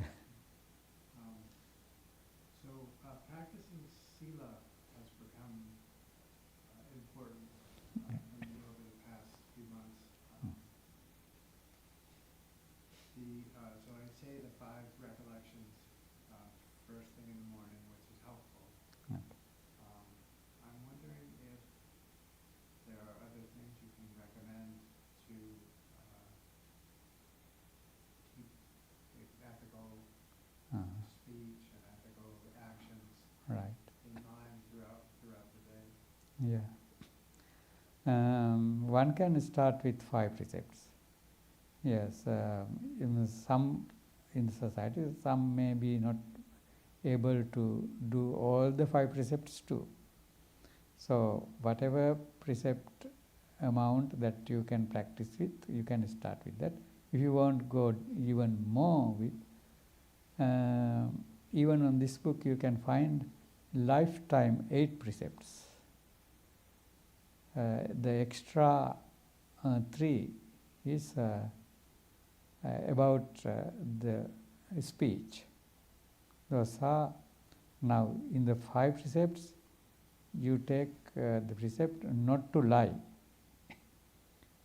Besides that, not to use harsh words. Pisuna vacha. Pisuna vacha means malicious words to separate others. Not to use that. And parusa vacha. Not to use harsh words. Or, not to curse others. Parusa vacha. And to, hurt others. Hurtful words. Then sampappalapa, not to use useless words also. Sampappalapa. Then Miccha Ajiva. Miccha Ajiva means to live a right livelihood. There are certain occupations not recommended by the Buddha, like, which has something to do with stealing or hurting animals or things like that, or making weapons, selling drugs or alcohol, things like. Besides that, having your income, that also suppose there are many decent and righteous occupations too, but one might do it in wrong way.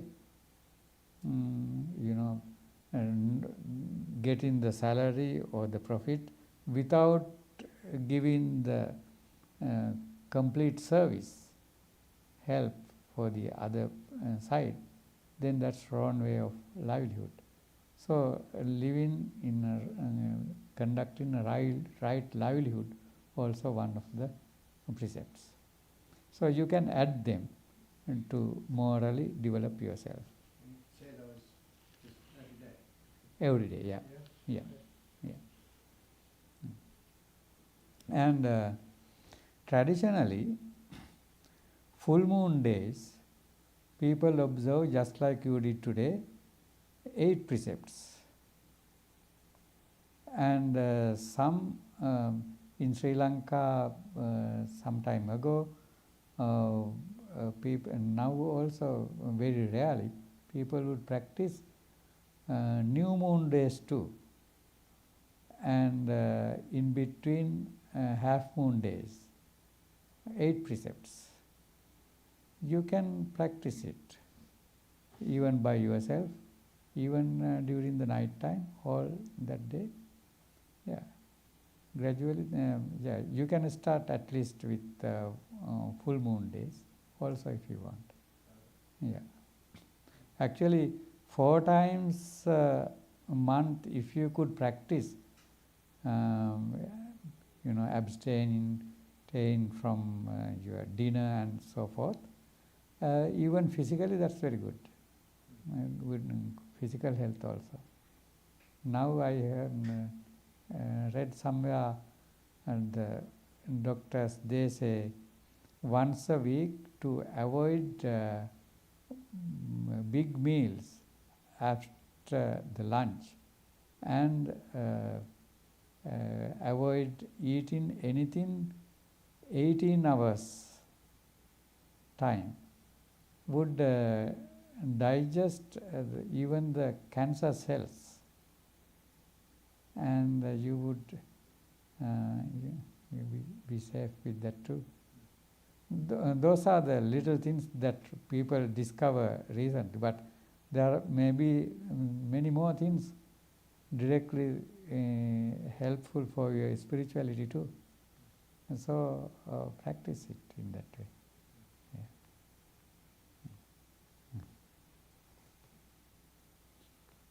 So that improve your inner strength, confidence, also in many ways that helpful. Yeah. Every religion, they have, it's a very interesting thing. Once a week, some kind of dedication. Even with Christianity, they go to the churches Sundays, once a week. Muslims, they go to the mosques Fridays. And Hindus also go once a week. And Buddhists also, if they do correct full moons and in this day. So actually, in that way, whole the week would be guided with spirituality. So human being is a spiritual person. Without spirituality, they can never get complete satisfaction, happiness. So that would be nicely managed if you practice it once a week. So in that way, the month would be well managed, and in that way, whole the year, that means whole the life. So it's a good way of practicing. Yeah. I like that. It's like a rhythm. Yeah, nice rhythm. Yeah. And also, start the day with something nice, spiritual, and end the day also with the same thing. Just like you start the day with having a shower or something, and end the day also, physical part. The inside also should be the same. Then you are growing with age, and at the same time with spirituality too. Yeah. Yeah. I think now it's time to terminate your 8 precepts and observe again 5 precepts and end the program. And another important thing to tell you is that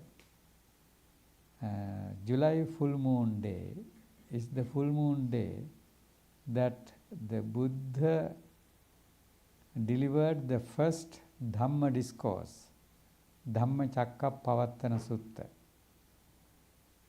By listening to it, Venerable Kondanya attained the first spiritual step of Sotapannahood. And it says, that sutta says, Dasa Sahassi Loka Dhatu, 10,000 world systems, deities from 10,000 world systems listen to it, and many attained spirituality. So such a day you observed 8 precepts. Okay? And the Buddha's Dhamma and his disciples, spiritual disciples, started a day like this today. Okay. So now it's time to observe 5 precepts to terminate your 8 precept observance. Okay? Okay, now please say sadhu 3 times. Sadhu. Say namo tassa bhagavato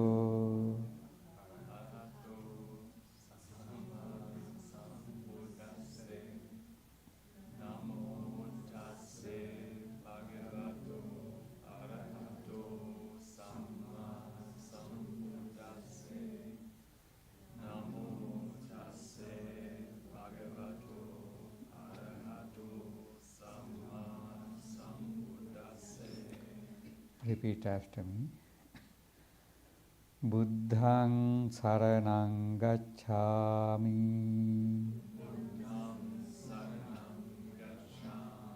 Dhammaṃ saraṇaṃ gacchāmi.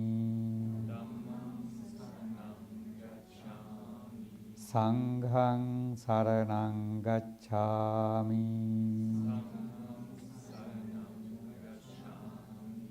Dutiyampi Buddhaṃ saraṇaṃ gacchāmi. Dutiyampi Dhammaṃ saraṇaṃ gacchāmi. Dutiyampi Saṅghaṃ saraṇaṃ gacchāmi. Tatiyampi Buddhaṃ saraṇaṃ gacchāmi. Tatiyampi Dhammaṃ saraṇaṃ gacchāmi. Tatiyampi Sanghang saranang gacchami. Panati pata. Veramani. Sikkhapadang. Samadhiyami. Adinnādāna. Veramani. Sikkhapadang. Samadhiyami. Kāmesu. Micchācārā. Veramani. Sikkhapadang. Samadhiyami. Musāvādā.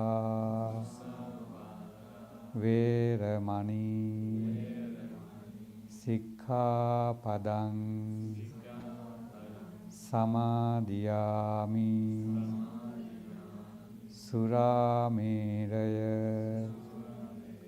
Majjapama. Datthāna. Veramani. Sikkhapadang. Samadhiyami. Sadhu, sadhu, sadhu. Okay. Now it's time for you to share the merits that you acquired in many ways throughout the day with your departed ones. According to the Dhamma, though we cannot see the departed ones from us, sometimes they can see us. If they were in a place where they can rejoice the merits from us, they would be able to see us. Even the ones related not only to this very life, but maybe our previous parents or so forth, related to many previous births too. So you can make a wish by the power of all the merits that you acquired today. May all our departed relatives, whosoever welcome merits from us, rejoice on the merits. May they all attain ultimate bliss, ultimate happiness, ultimate peace of Nibbana. Sadhu, sadhu, sadhu. Same way, may all the deities personally who protect you and the sasana and the world rejoice on the merits, and may they also attain Nibbanic happiness. Sadhu, sadhu, sadhu. By the power of all the merits that you acquired today, may this bring you helpful for your ultimate peace, happiness and liberation of Nibbana. Okay. Thank you very much for participating. Okay. Thank you. Thank you everyone.